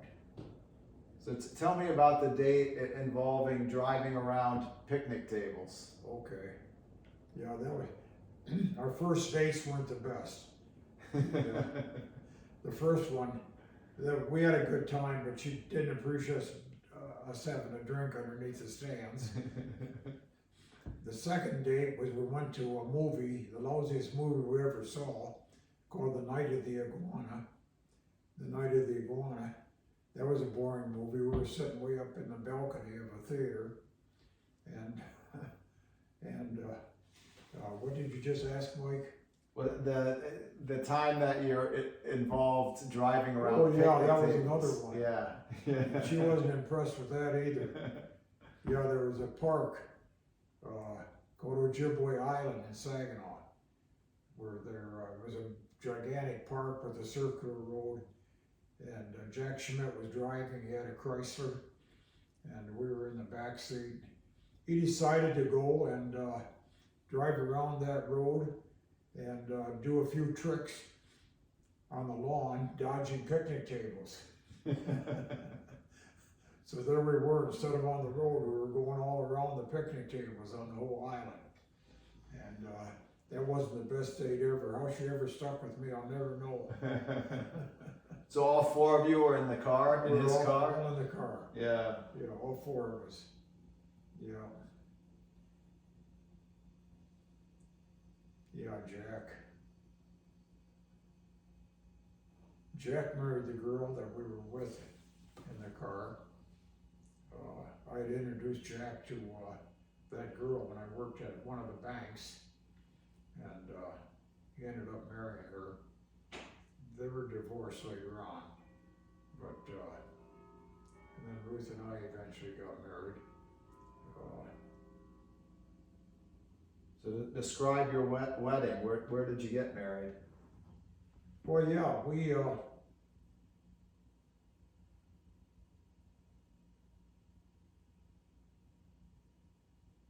we decided to get married, and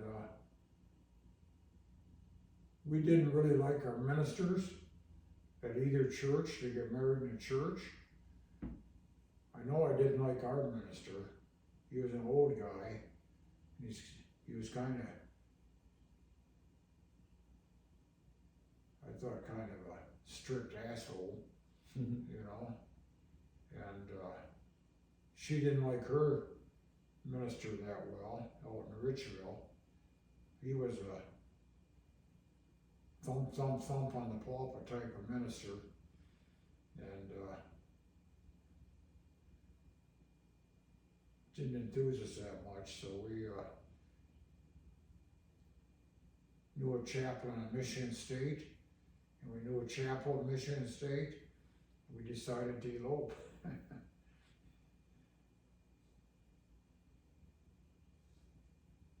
So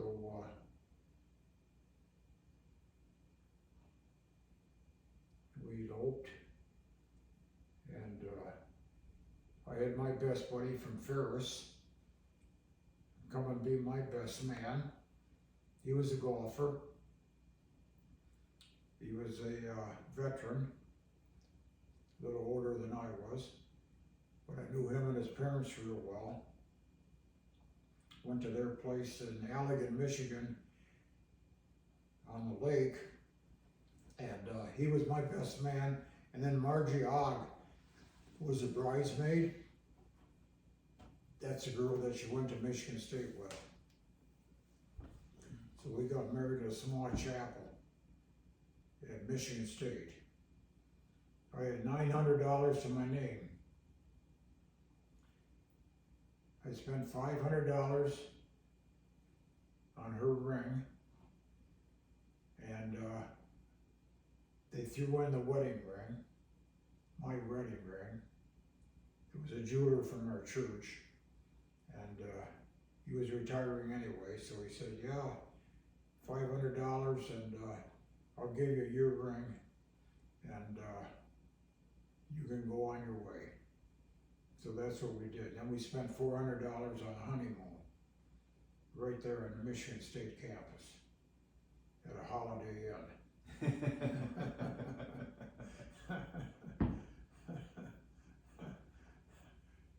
But that was our wedding.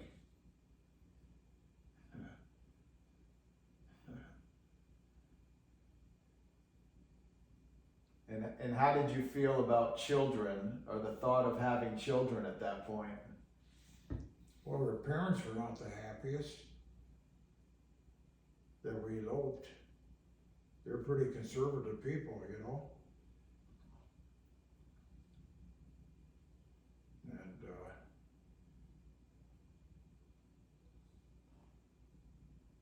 And we really liked each other. You came along fairly soon. Yeah. Yeah, we wanted kids. Absolutely.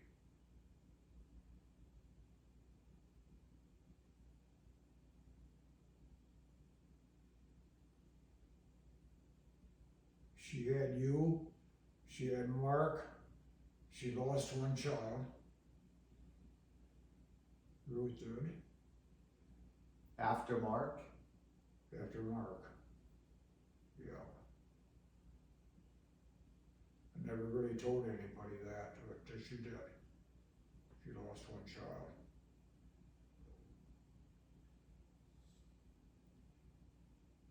Yeah, but we wanted children.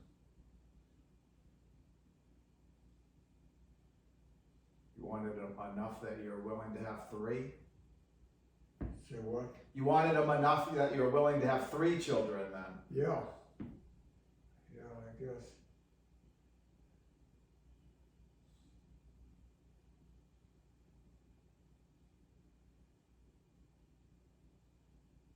But you were born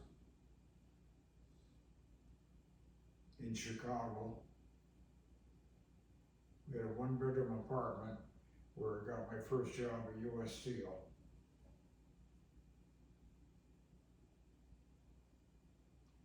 You were born in Chicago.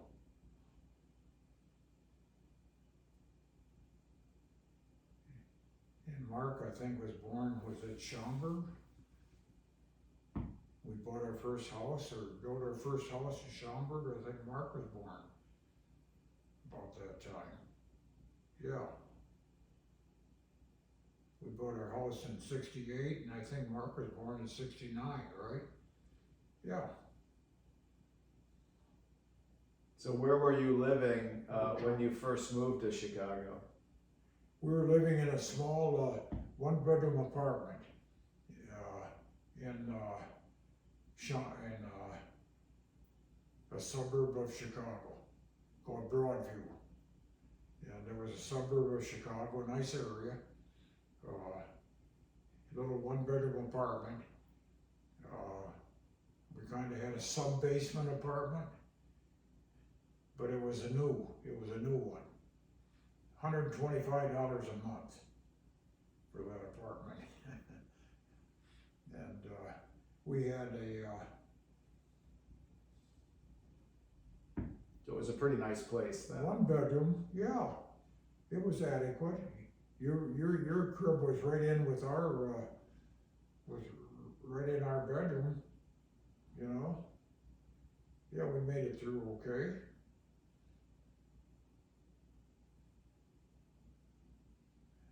Nice little apartment.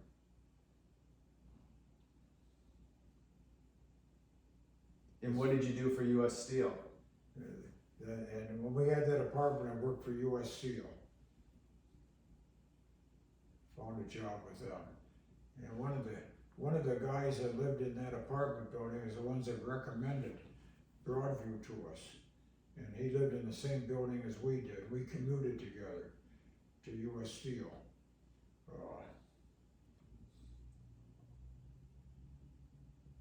Was that a commute downtown?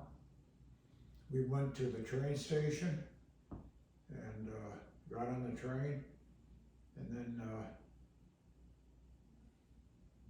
train took us right down in the heart of Chicago, where US Steel had their headquarters there, one of their offices, and then we commute back again.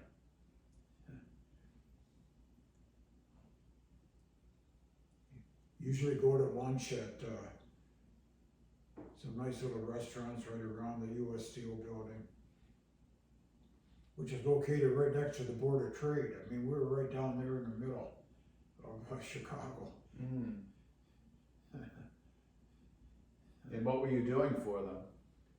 Worked in their credit department. Gave lines of credit to people who wanted to buy our bars of steel, like Bethlehem's.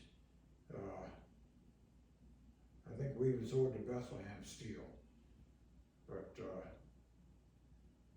General Motors, who bought our steel, gave them lines of credit. Ford Motor Company gave them lines of credit. Made sure their payments came in on time. I was a credit representative with US Steel. And they hired me in because I had my master's degree. They liked the background. So that was my first job.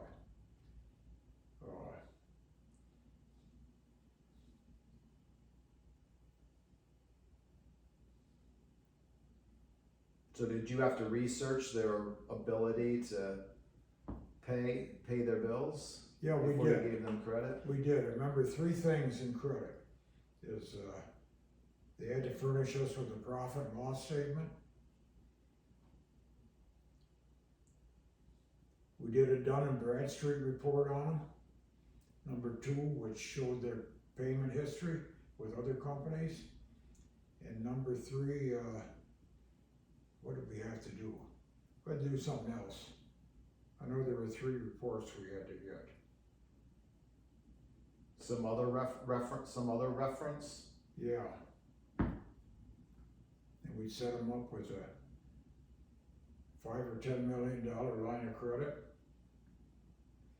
And we made sure that they not only paid in 30 days, we wanted them to discount their bills, to take their 2 to 5% discount.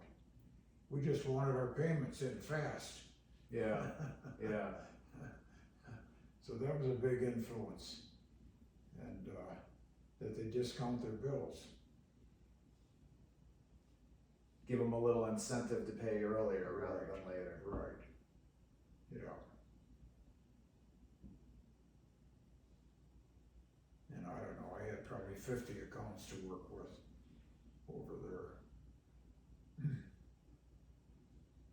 And did you enjoy that job? I enjoyed it, but I did not like the formality of it though. We had to wear a suit every day, all the way in, you know, on the train and everything, a suit.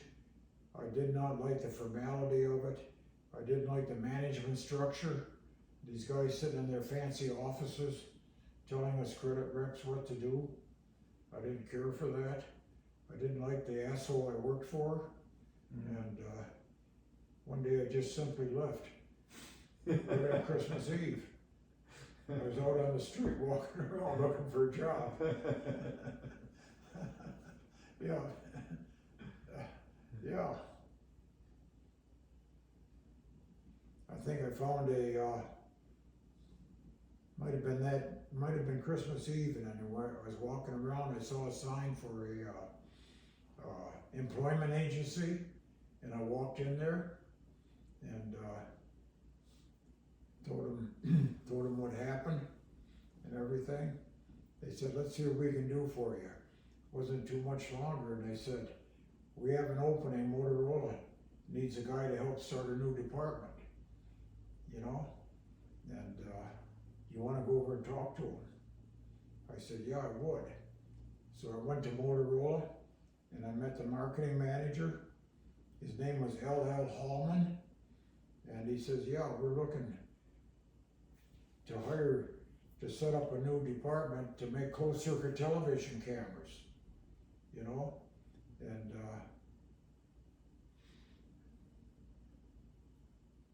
we need closed circuit television cameras, and would you like to join us to help that, to get it started? I said, yeah, I might be interested in it. So they gave me I was making, I think, $17,000 a year with U.S. Steel, and they raised me to $19,000 a year. That sounded pretty good, so I went and told Ruth about it, and she said, yeah. She says, I'll keep working at the hospital while you do that. So, yeah, so I joined Motorola then. And so you had the double income, one child, but you must have been doing pretty good at that point. we did. Yeah. Yeah, that allowed us to buy our first house at double income.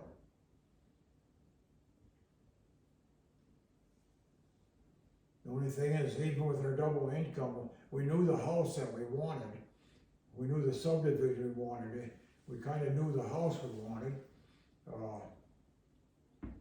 We bought the simplest house. Well, Ruth's sister didn't like the simplest house. She said, I think you should take one step further and get something with an attached double car garage and a little larger. So we decided to kind of think about that one. But every time we'd save $500, the houses would go up $500 in price. Kept going up all the time. And we finally said, hey, we gotta make a decision. So we put a down payment on a house and bought a nice house out in Schaumburg, Illinois, which is in suburbs of Chicago. And not far from the main Motorola factory where I thought I'd end up working. Previous to that, I was working in a factory closer to Chicago. Yeah, but I said eventually we're gonna end up, let's build by the place where they have their main factory. And so we did. It was a good decision. I think we paid $35,000 for that house. 3-bedroom with a double car garage, brand new, on a nice cul-de-sac. Yeah, I remember that house. It was a nice house. It was a nice house. The pool table in the basement and Yeah, a nice patio out the back. you're right. Nice patio. Nice neighborhood. It was. Yeah, we used to go into Chicago, Ruth and I, and still drive by that house, take a look at it. So did Mom's parents help with that, buying that house? Well, they gave us we put the down payment on it and a little extra. And they gave us a loan to help pay for that house, a 5% loan. I think 35,000. And because I think Ruth's parents were fairly well off. Yeah. Yeah. And her dad gave us a loan at 5%. Oh, for the full 35,000. I think it was pretty close to that. Yeah. Oh, so you didn't have to use a bank then? Didn't have to use a bank. No. No, that was really nice. Yeah. Yeah. We paid that loan off fairly quickly though. She never liked to have student loan payments hung over her head or house payments hung over her head. That was your mother. Yeah.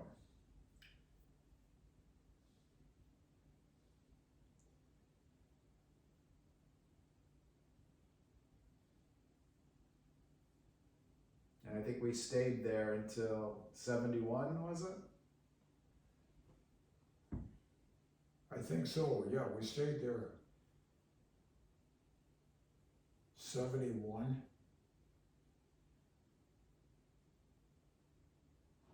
And then we moved down to Florida after that because they needed help getting a plant going in Florida. And they took our whole department down there to set up a pager factory and a portable radio factory in near the Fort Lauderdale area. Where is that? Sunrise Plantation, Florida is where we lived.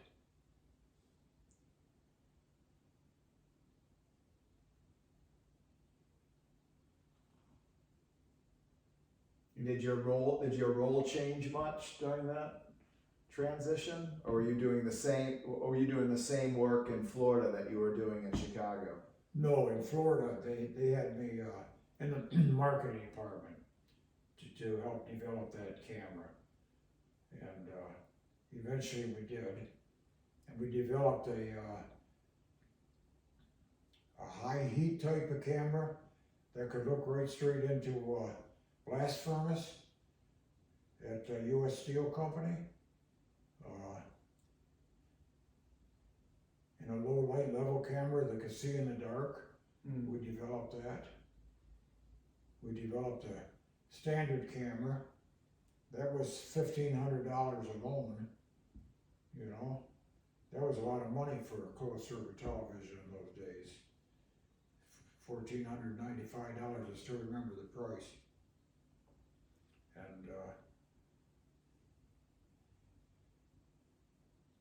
but after that department got going, I also worked in the signaling department for Motorola while I was in Chicago.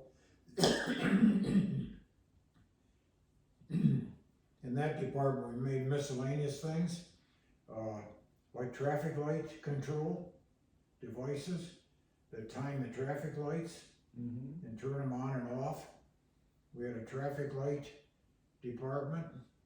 We had a portable remote control department that would run cranes in U.S. Steel remotely instead of cables. We could run by two-way radio ways. We could run a crane all the way across a manufacturing facility, you know, and that was another one. We called it our portable remote crane department, PRC.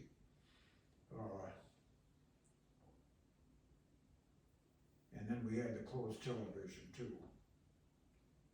Yeah. But then when they transferred me down to Florida, that was strictly paging.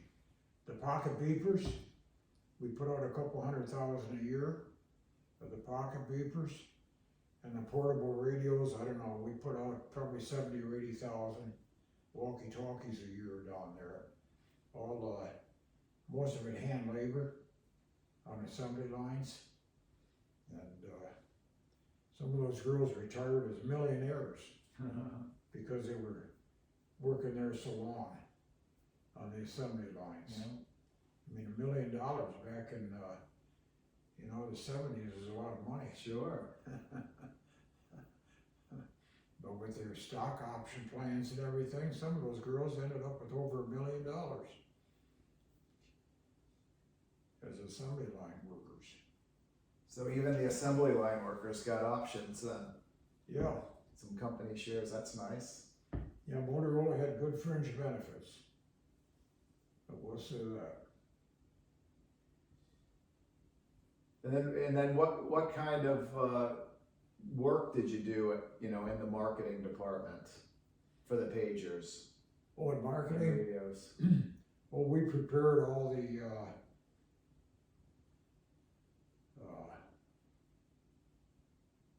brochures.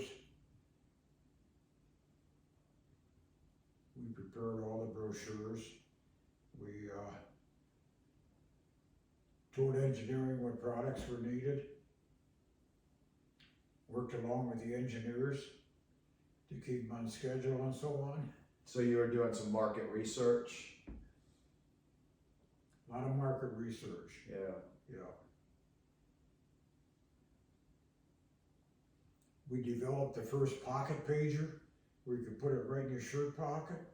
Before they were large pagers, we developed a little shirt pocket pager that went over the pretty big hit. We developed the fire pager. Before, the firemen had to put what they called a plectron receiver on their dresser at night, and if they got a fire alarm, it would go to that, the frequency would go to that plectron receiver and tell them where the fire was, and we developed the fire pager where there was just a small little black box that they could put right on their belt, and it was with them all the time to alert them, tone only pager and a tone and voice pager. They had a choice. Tone and voice was more expensive, but that was a big hit in the nation. That was a big hit in the nation. And So at the tone only, they would have to just call somewhere when they received the tone? right, Yeah. they get a little tone and call in to what was going on. Yeah.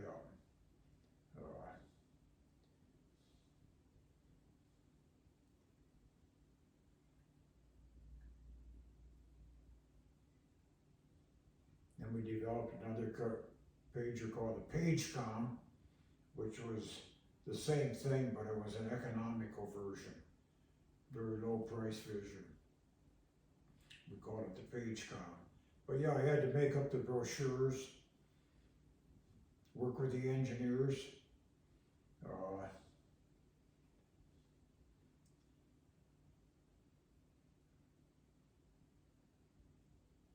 record all the sales, do all the 5-year forecasts for Motorola on what we're going to sell the next year and the next 5 years. That would all go into a 5-year plan. And I did a lot of the numbers and the financial analysis, worked with the profit and loss statements in the department. They set up a title for me called Marketing Services Representative. And I would show all the numbers where we were at and take our 5-year forecasts into the big haunches to get it accepted, you know, which would be that next year's sales plus the next 5 years sales. They say, hell no, you're never gonna make that, what are you talking about? Yeah, they'd always knock us against the wall, you know? And sometimes they were right, sometimes they were wrong. But we somehow managed to make our numbers. Yeah. And we tried to develop the wristwatch pager. We always had that in our 5-year forecast that we're gonna do the wristwatch pager, which we never did. But who does it? Apple Yeah, comes out finally with it, sure. you know? The, A lot more than a pager too. yeah, exactly. You know, But many years later as well. many years later, we never did really develop the, we call it the Dick Tracy pager, Yeah. wristwatch pager. But in the comic strips, they always had Dick Tracy with his little wristwatch. Sure. Yeah. Yeah. And how was life in Florida? I remember you having a big surfboard down there. Yeah, that was owned by Bobby Litzinger. Remember Bobby? Yeah. Who lived across the street? I think you used that thing, didn't you? That big green surfboard Yeah. that we had? Yeah.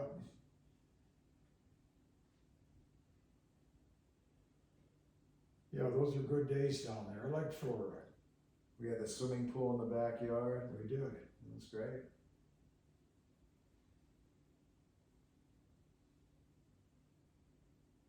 So why'd you leave Motorola?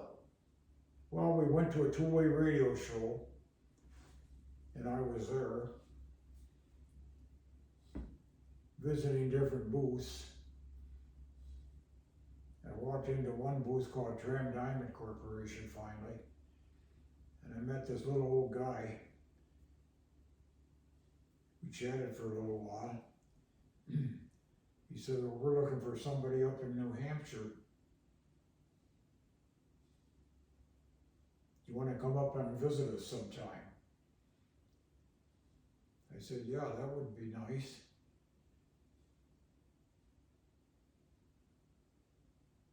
So we came up here. I remember my first flight into New Hampshire, coming in from Boston and looking at the lake. I said, boy, that is beautiful country down there. That really impressed me.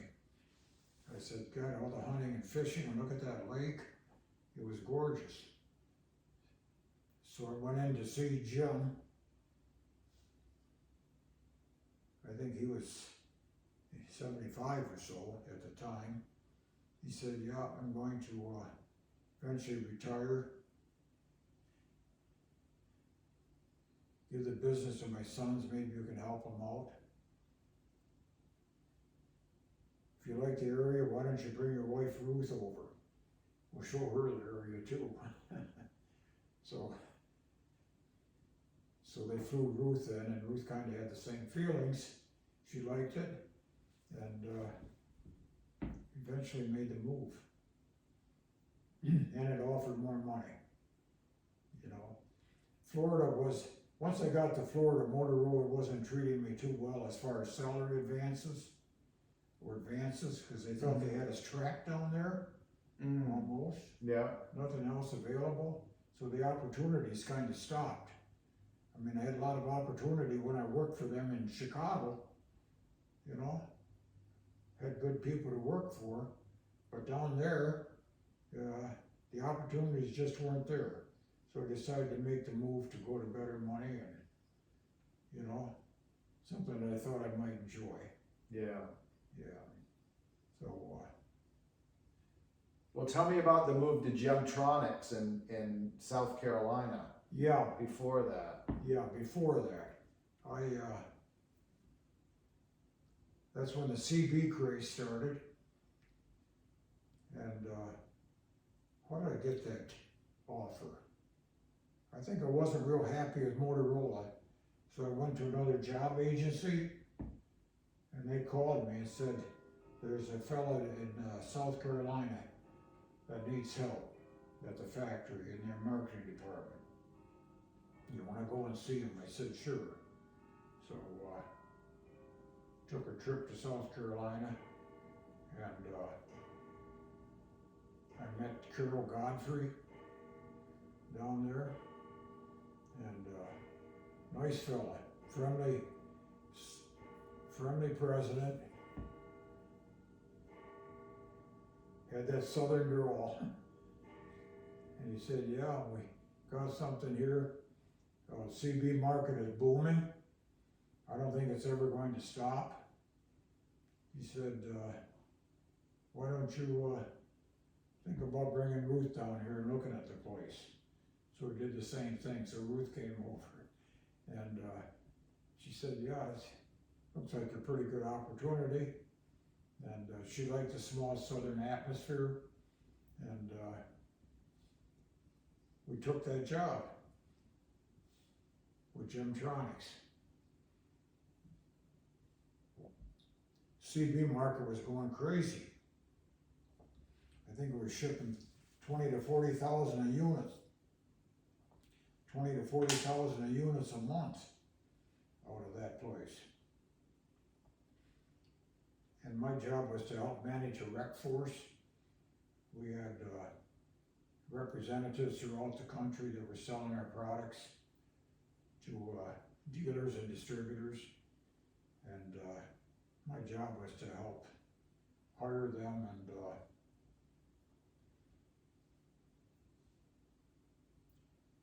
there was such a demand for them.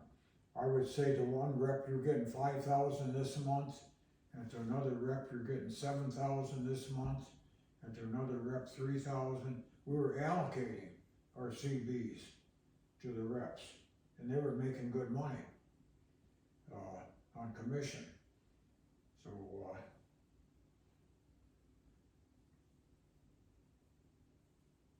that's what kind of decided to make me think about going into the wrecking business someday.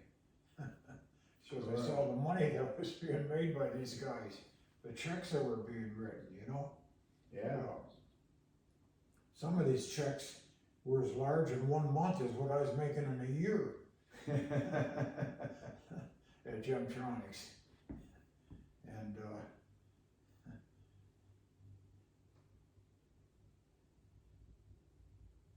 but that was basically it. That was my job. That was in the CB department. Then we had a sales manager for the another department was marine electronics, the marine two-way radios, the depth finders, the depth recorders, and so on. Several instruments for boats out there. That was a big business. And then the third department was marine hardware, where Carol Godwin had gone out to different shows with just a little briefcase filled with marine parts made in Japan, like little cleats to put on your boat, the tie downs to put on your boat, and he'd set up a booth there at the boat shows and sell it to the marine dealers at half the price of what America could produce it at. But they were Japan made. And that's how I started that department. Yeah. We had a sales manager for that department. We're doing a couple million a year just in cleats and chocks stuff. And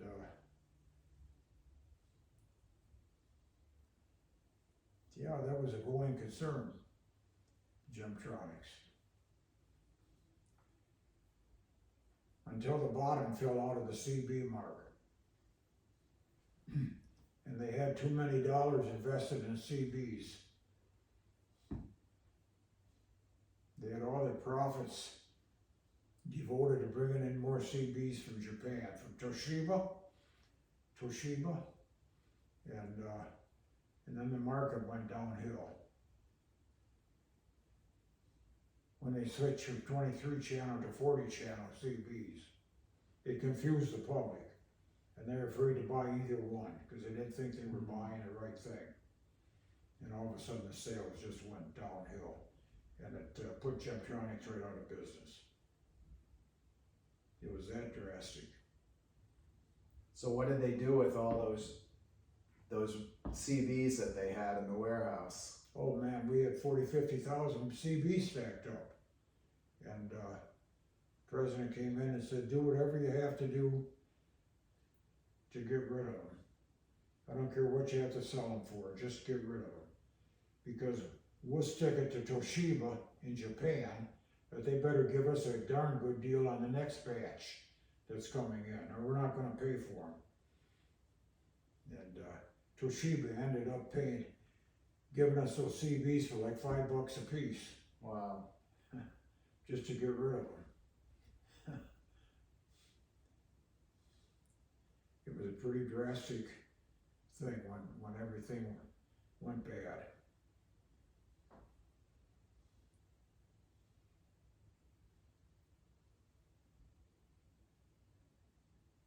So that's when you started looking for other opportunities? Yeah.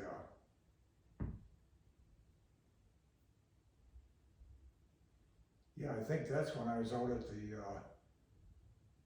when I met Jim O'Callahan out at one of the shows. And during that time he said, well, it hasn't slowed down for us.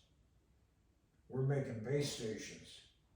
There were these big cabinet base stations, you know, and we can't make enough of them.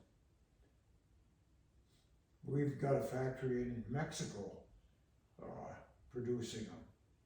And it's never going to slow down because they made a base station that could be modified easily to do frequencies in between the regular CD frequencies.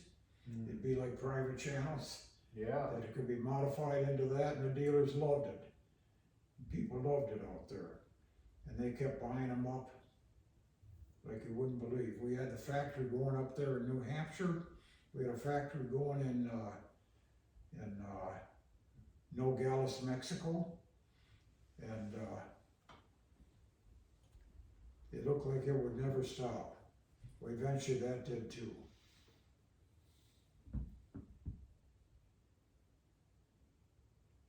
So that kind of put Tram out of business.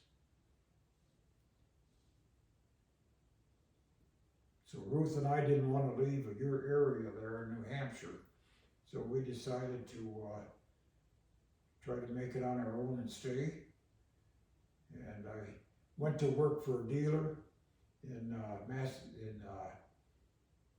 Manchester, New Hampshire, selling radios on the street, regular two-way radios, not CBs, but two-way radios. And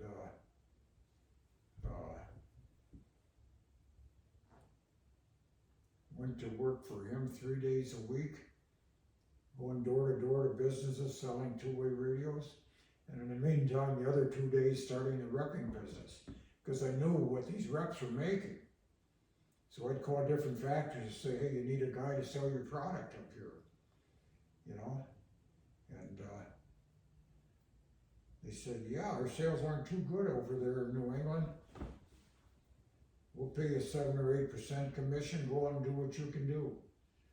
So I started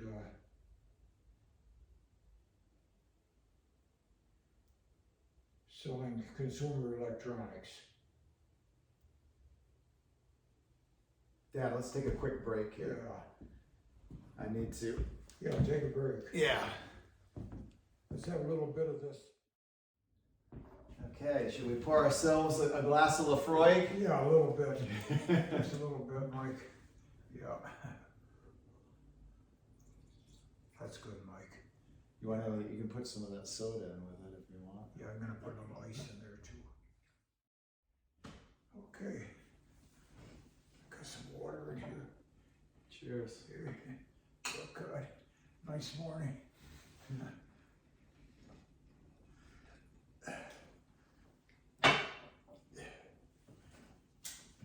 Your glasses. Yeah. Okay.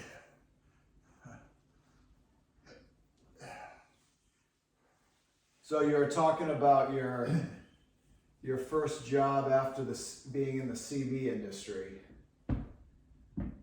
in New Hampshire. Yes, Started working for a dealer, you said? that's what I mentioned. Yeah. I worked for a dealer part-time while I was trying to establish the representing business. I worked for Gordon Communications in Manchester, selling radios on the street to different businesses. I remember walking around all over Manchester, trying to convince people to buy two-way radios, and that went fairly well.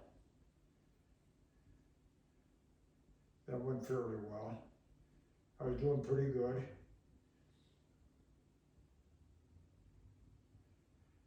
And then I left Bill Gordon because I was doing so well that he decided to put another salesman into my area to help sell two-way radios. And I wasn't a happy camper about that.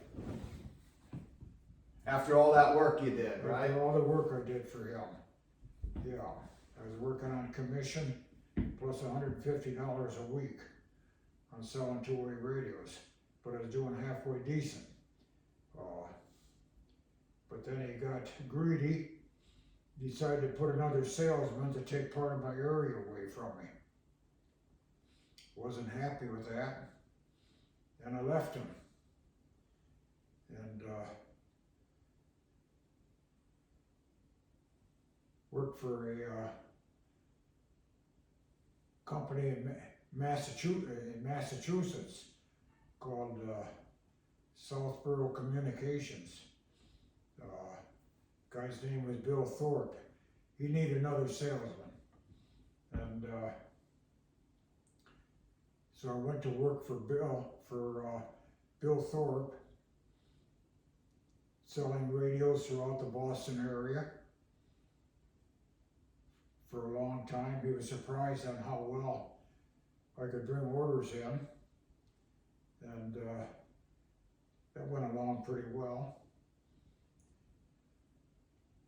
But then, by golly, if he didn't get greedy and decide to put another salesman into the Boston area, which was the most lucrative area in the whole thing, the 495 belt on in, that was the most lucrative, and he put me out in Worcester, Massachusetts, which was kind of a desolate area, you know, Worcester, far away from Boston, to develop that area. I wasn't happy with that. Very conservative area that he put me into. I didn't do as well. And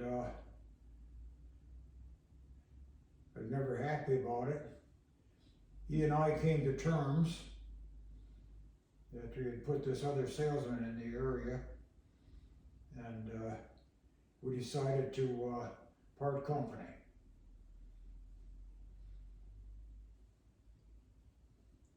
But I was sitting in his office talking to him, and Bill said, "Lee, I understand that there are several companies looking for representatives in the area into the two-way radio business, and it looks like that's the direction you want to head. There's 3 companies that I've heard of. One is IFR Corporation out of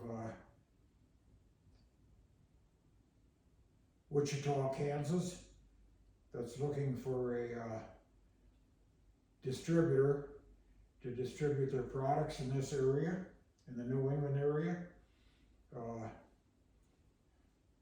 Just thought I'd tell you about it. There's another company called Regency Electronics, who's in the two-way radio business. Pretty good company. It's a very reasonable two-way radio, and they're looking for a rep, possibly a rep. They don't sell a whole lot in this area. I just thought I'd tell you about it. And third company was a company called Cellwave, who makes excellent antennas. And they're looking for a rep. There might be a possibility there. It would take you out of consumer electronics into two-way radio business. I said, okay, maybe I'll give them a call. So I gave IFR a call. They said, yeah, we're looking for somebody up there to sell our test equipment for two-way radios. The franchise is $30,000 to get into it. Once you think that one over, so I told Ruth about it. She said, why don't we go for it? Which kind of surprised me, $30,000. And, but that was primarily for samples, for pieces of test equipment to show the customers at $30,000. So I called IFR and decided to go for it. They were selling test equipment so fast in those days that they couldn't even ship me my $30,000 worth at first. And they had another rep company that gave up IFR up here to take on they were selling two lines of test equipment, which one was Cushman and one was IFR. Well, at the time they were doing better with Cushman. And IFR says you have to make a decision on whose test equipment you want to sell, ours or IFR or Cushman. Well, at the time they were selling more Cushman. So they decided to go for Cushman and stay with them, which was a bad decision in the long term.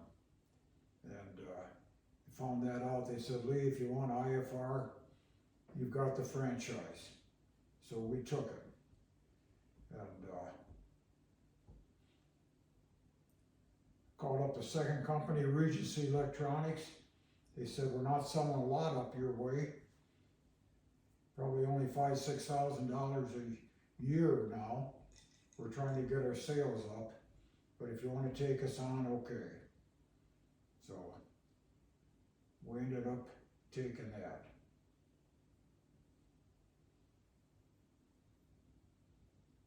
And then Cellwave was an excellent antenna company.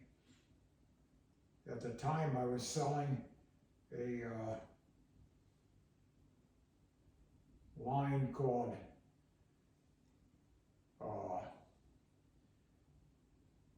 what was it?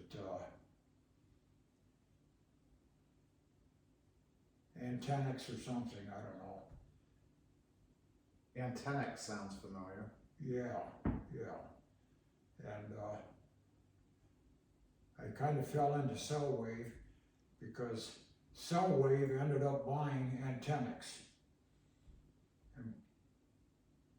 and using their reps to sell the whole line.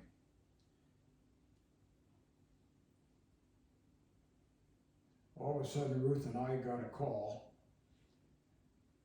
They said, hey, we got a limousine scheduled for you to come down and see us in New Jersey. So we jumped into the limousine and we went down and talked to Cellwave. So they drove you in a limo all the way from New Hampshire to New Jersey? I think from Boston. Yeah. Down into New Jersey. Yeah. And instead of selling just a small line Antennex, now we had both of them that were merged together. And that was a big break. So we had 3 lines to sell. And besides that, we used to get a flyer in the mail, representatives wanted. all over the country. And I happened to see one in there for Maxon Electronics. And I called Maxon, talked to Maxon about selling their two-way radios. And they said, well, right now, we just developed one that's about half the price of Motorola. And yeah, we can use somebody, but right now, all we're selling is a wooden block of what this thing is going to look like. But if you want the opportunity, you've got it. So we took on Maxon. So we were in the repping business, full scale. Plus I had some consumer products lines. And everything took off pretty well. We got the IFR samples in. We could hardly get enough of them in. I know we had our basement stacked to the ceiling full of boxes of test equipment. And Maxon Electronics, we, for the two-way radios, we went around showing the dealers a wooden block. And I think in that first year or two, we sold $1 million worth of wooden blocks to the dealers who signed up. And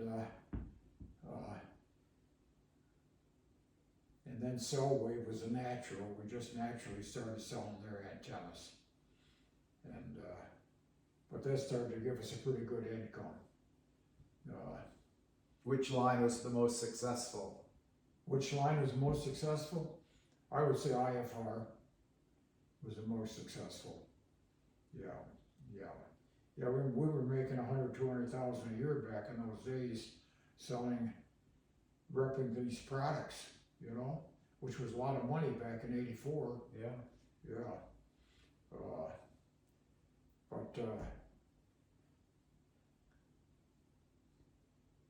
Well, I remember seeing some of your monthly commission statements for Maxon, which were good size.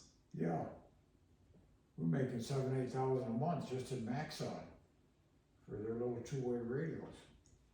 And it was just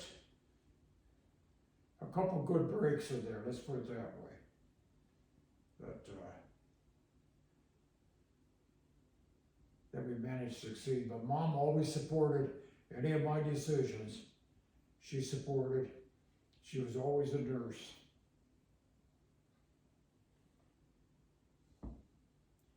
She was always there, no matter what.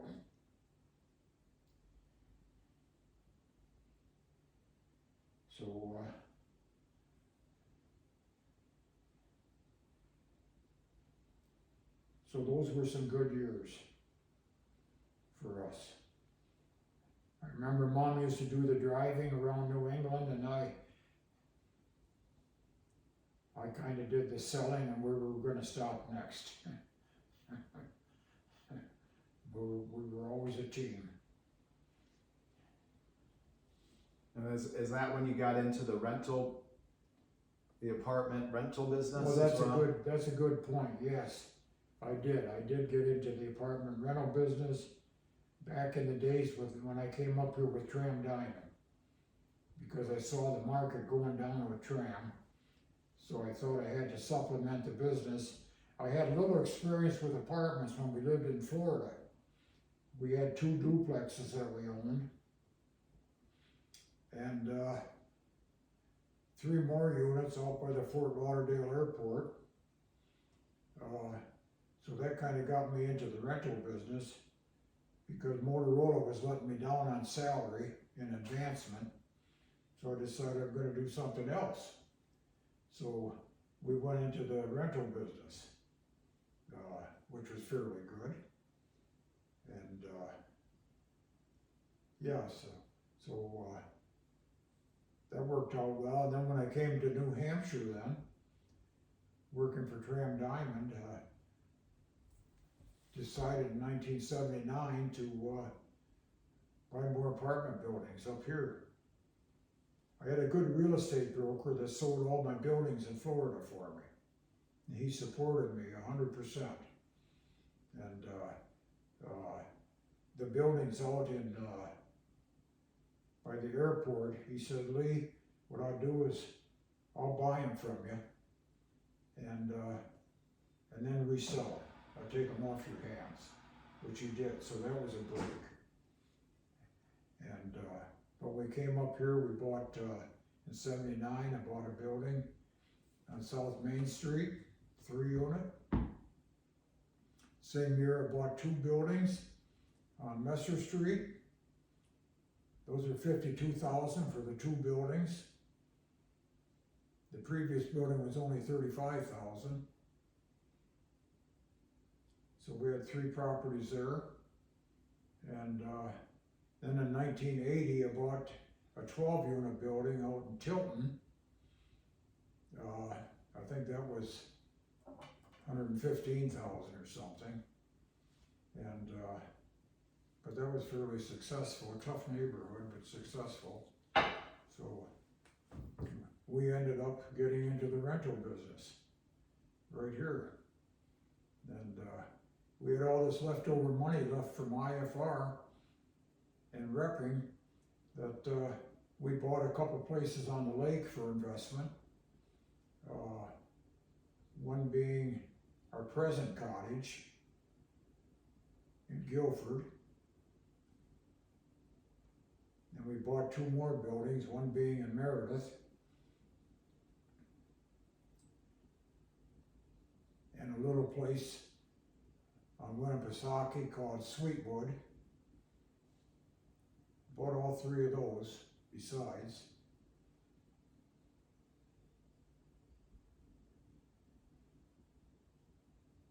Which worked out pretty good. And Mom said, you're thinking about selling that building on Harris Shore Road for an investment, reselling it? I said, oh, I was kind of thinking that. She said, we're not selling that one. We're gonna keep that one in the family. Because you can see Mount Washington from here. This is a beautiful area. And so we hung on to the Guilford place, Harris Shore, and eventually sold the other 3 at a profit. So all in all, it worked out okay. And all this business was structured under 3 different companies, correct? Yeah, we had 3 companies.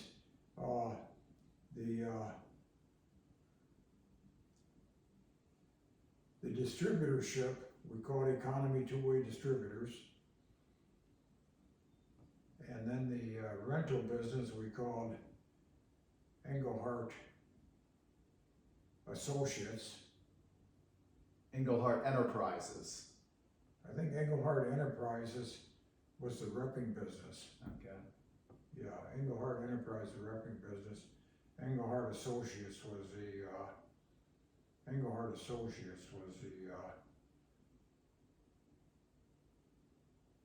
repping business, right? Yeah. Yeah, the repping business. Yeah, we had 3 companies going at the time, which is quite a bit for small operators, but we knew we needed some help in the office, so we called up, put an ad in the newspaper, never thought it would get answered for somebody to help out in the office at $12 an hour or something. And a young lady came in named Carla Cashman, who answered the ad, carried in a little baby with her, and we liked Carla right away. Ruth didn't know about the baby for sure, because a previous girl we had a baby that Ruth was babysitting more than when she was working.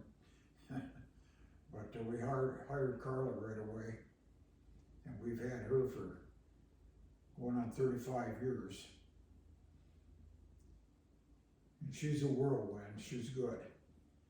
And we still have Carla, who's helped us succeed very heavily. Yeah. Yeah, I remember the previous woman had a boy by the name of Ian, didn't she? Ian, yes. Yeah. Yeah, Ian. He used to be buddies with Johan, Yeah. Carl and Vega's boy. Yeah, Ian. Yeah, he was a nice boy. Yeah, he's a nice boy. Yeah, but we kind of managed to carry on the businesses.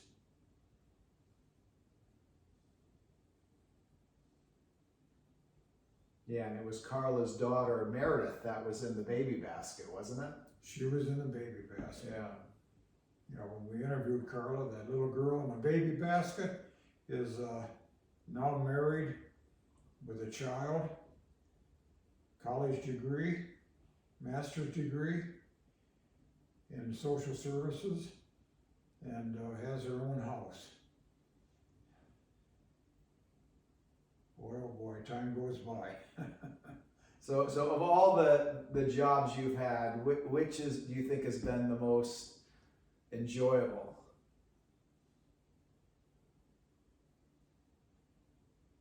I think the most enjoyable has probably been the repping business and the distributorship.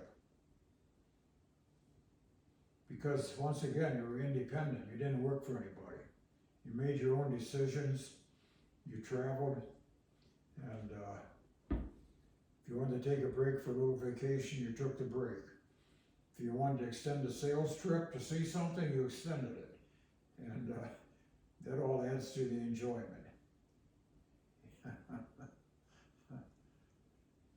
Yeah. And if you could do it all over again, would you do anything differently? I don't think I would. I've often thought about, as I was pretty good in numbers, percentages, business math, statistics, I was always fairly good in that. I thought that a good opportunity would be a stockbroker, work in New York City with stocks. I probably could have furthered my income that way. I just didn't really have any desire to do New York City type of business though. That's the only thing that's flirted through my mind. Yeah.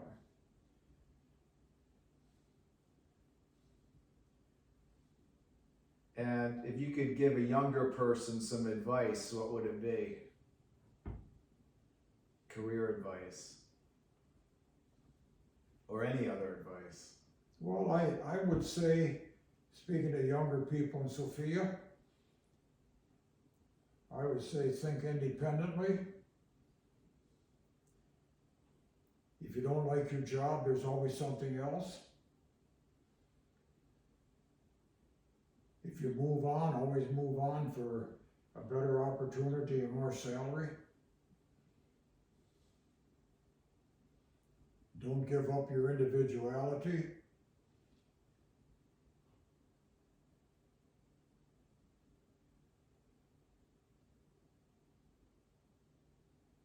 Just be your own free thinker. Get a master's degree. That let me get in through a lot of doors. Master's degree let me get into U.S. Steel, Motorola, some good companies. And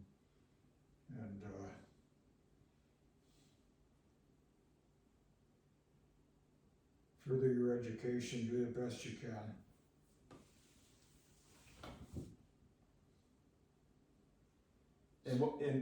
Yeah. Be an independent thinker. Don't say no to anybody. Don't say no to anybody. Always offer people an alternative.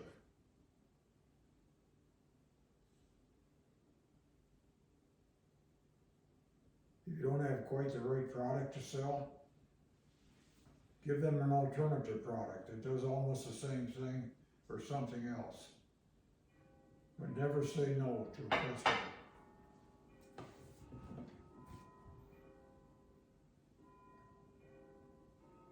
Always respect people.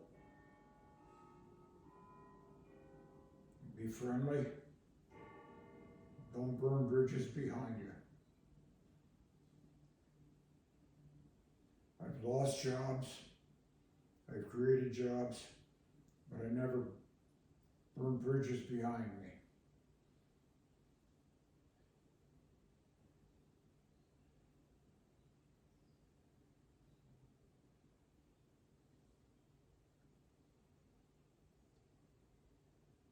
So, of all your hobbies and pastimes and sports, what do you think is the activity that you enjoy the most? Oh, without a correct question, it's still skiing. Skiing. Yeah, I still enjoyed skiing. I've been skiing since I was 12 or 13 years old. My neighbors used to take me to ski areas where my father couldn't. But I always enjoyed doing that. And I enjoyed golf. Once again, people in my neighborhood got me into golfing. A good friend of mine. And also got me into skiing. Where my father didn't have the health to do these things, people always came through and helped me out to get started. Good people in this world.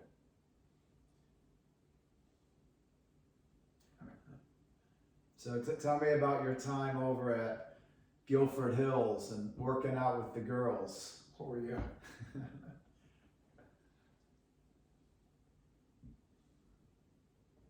Yeah, I've been with the health club in Guilford where I currently live. Ruth and I. Ruth didn't join, she joined Planet Fitness, but I've been a member of Guilford Hills since 1989. That's 34 years. And I started out over there just doing exercise. Eventually, I went to 6 o'clock aerobics in the morning because I still had a job to do. And I worked out with the girls in aerobics, is that what they call it? Aerobics. I worked out with them from 6 in the morning to 6:45. Once in a while there'd be a couple other guys in the class, but we usually had like 10 or more. And I kind of enjoyed doing that. They kind of beat me up a little bit. And when we got finished with that, oh, by the way, the girl who's the aerobics instructor is the girl that took care of Michael here and Mark. At the time they were probably 6 or 8 years old. Karen Stecker, Karen. And she is still the aerobics instructor there. And she remembers Mike and Mark so well. And she used to deliver a newspaper to us even when we lived in Guilford. And her cat would follow her all the way around the newspaper route. But she always dropped off our Citizen to us, our Citizen newspaper. And yeah, she's still the instructor there. And then I go downstairs and I work out with the guys. Lift a few weights for 10 or 15 minutes. Work out on my Nautilus a bit. And I'm back to work at 8 o'clock. Trying to keep things going. Ruth's not here anymore. I miss her on the job. She always supported us so well on the job. I have trouble keeping up without her. But Carla kind of fills in the void and does what she can. So one of Dylan's buddies said that you have a name on your own locker. Your name is on your own locker over at Guilford Hills. Is that true? I do, yeah. Yeah, I pay $49 a month, and they came up with a plan. If you want your own locker, that'd be an extra $2-3 a month. So I didn't say anything about that. I liked the 49, but one day I walked in and my name was on the locker. They just put it on and started charging me because I always had stuff in that locker anyway. But yeah, my name is on the locker. So that's mine to keep.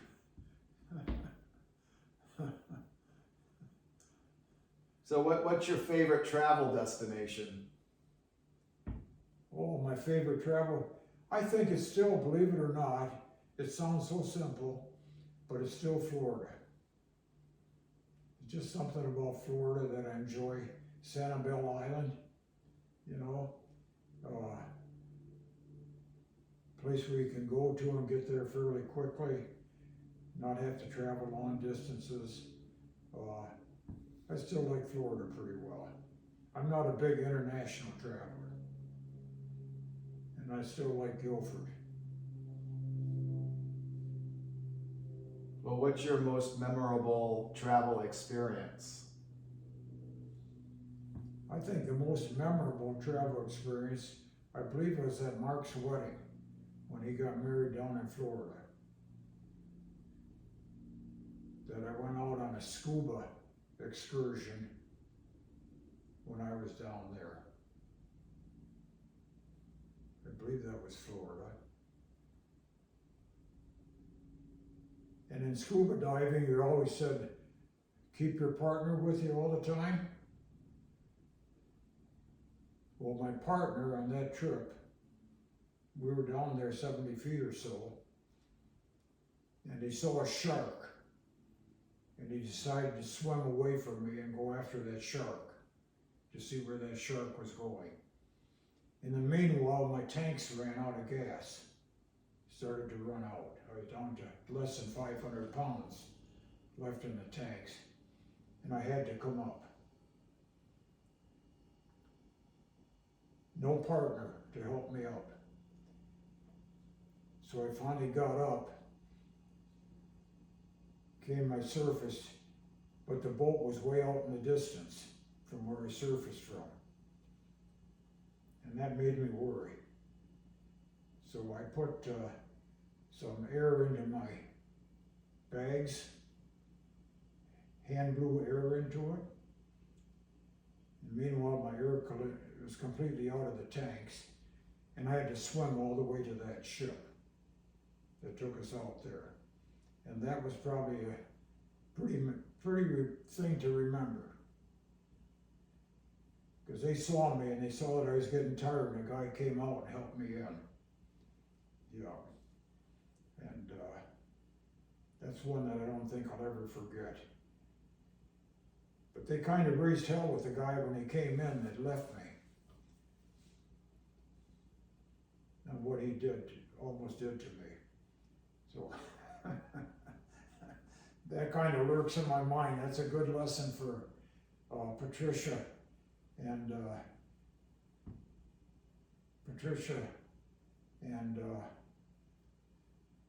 Hayden. Never leave your partner. Yeah. So do you have any memorable pleasant travel experiences? Oh, pleasant? What would be your most pleasant travel experience? Well, I don't know. I think Sanibel Island. I enjoyed it about as well as any place.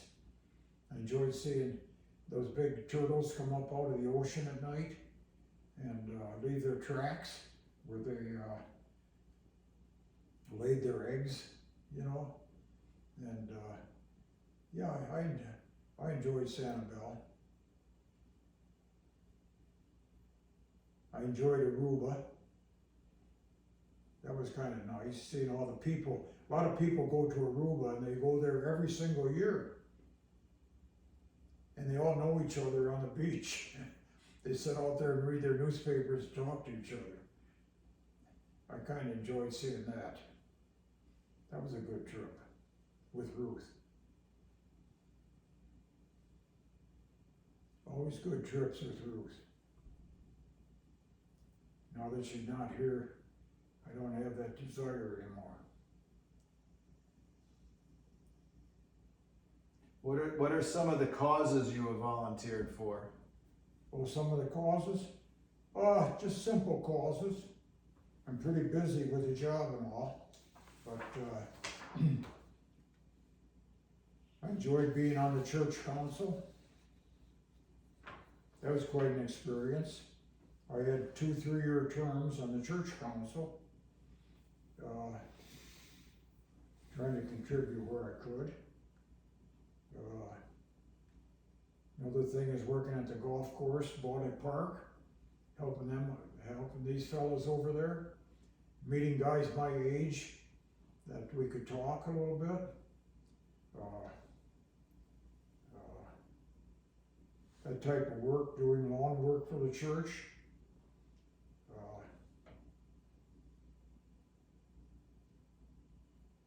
Just doing basic things for the community. How about the races that you've worked? How about the races that you've worked? The races? The races. Like ski races? Like the Timberman or the Oh yeah, yeah. yeah. We had the Reach the Beach event.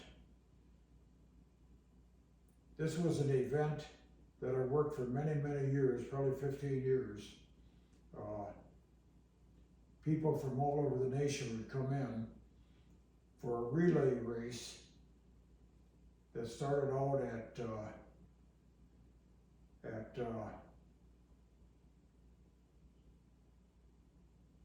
one of the ski areas. I can't recall where it was, and went 200 miles all the way to the ocean. It's called Reach the Beach, and it's a thing that supports cancer research, New Hampshire environment, different charities, and we manned one of the stations that they would come through. We would check in these runners that would come in and make sure that they're keeping on the right course. And that was an all-night affair. And Ruth and I did that for many years. It's kind of been discontinued now by our church. But yeah, that was a good one. Reach a Beach. Timberman, worked for that. That was the one where you swam a mile, you bicycled 50, 60 miles, and then you ran 10 or 15. We volunteered for that too, helping out. So yeah, there's been several good causes that we enjoyed. So if you could do it all over again, what would you do differently?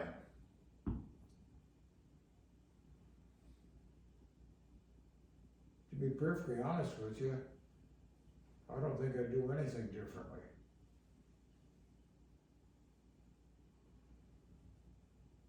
I've kind of enjoyed what I've done in life. I've enjoyed the kids. I've enjoyed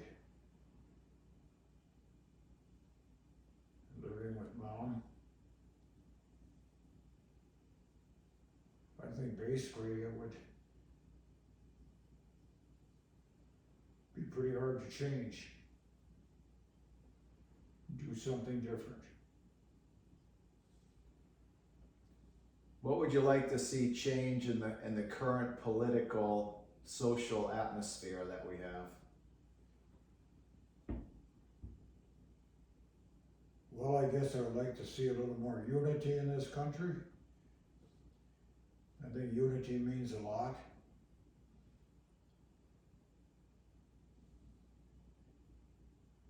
I do not care for this woke business that's going on.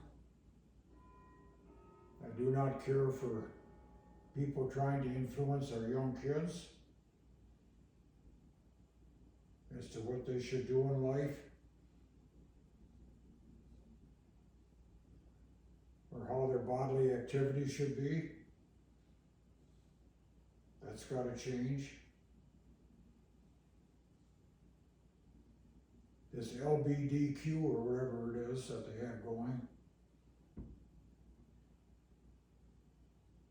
where they want to change your sex and so on. I just don't care for that at all.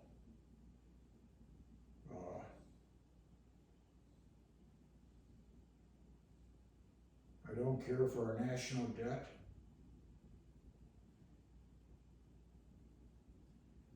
Where my grandkids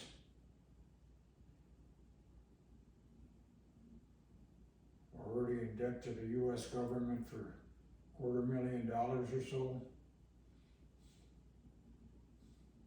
That's gotta change.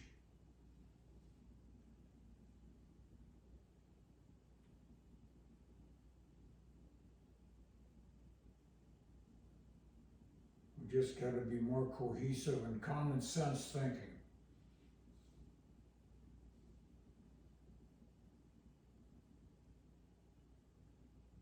More cohesive and common sense thinking.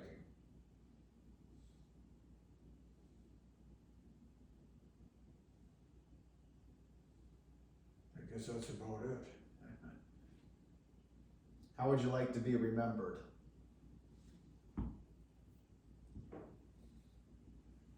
Oh, I don't know, I guess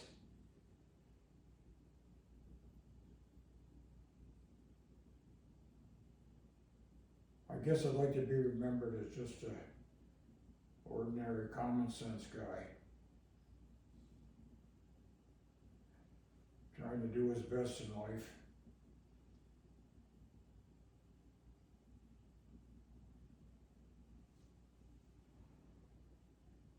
Being a grandfather of kids and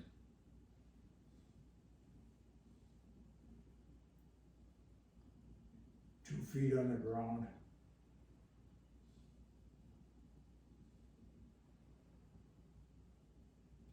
Guy that's always optimistic and ready for the next adventure.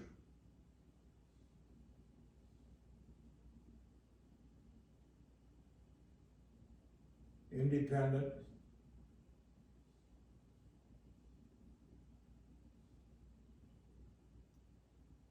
Church-going, religious.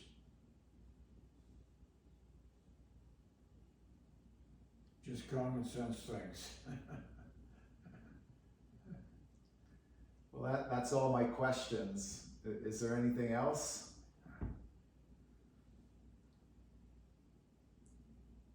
Well, the only other thing I can probably add to this is, since I was born at the start of this interview in 1938 to the present day, June 5th, 2023, I have never seen life so good in this economy. Never in my life have I seen it so well. People are driving around new cars. People have very nice homes. People are going out to restaurants. People are spending money. I've never seen it this good.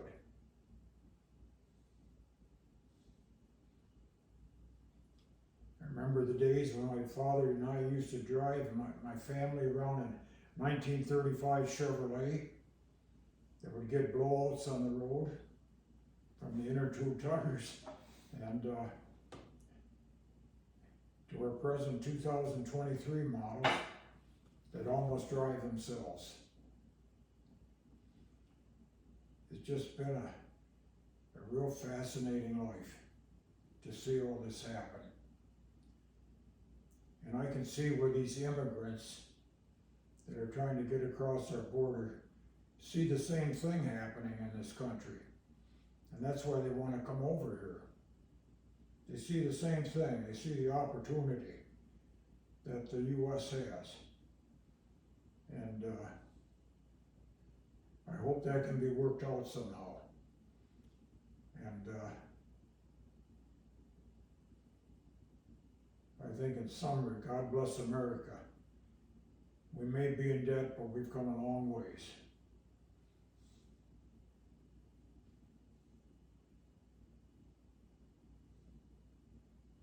Guess that's it. Very good.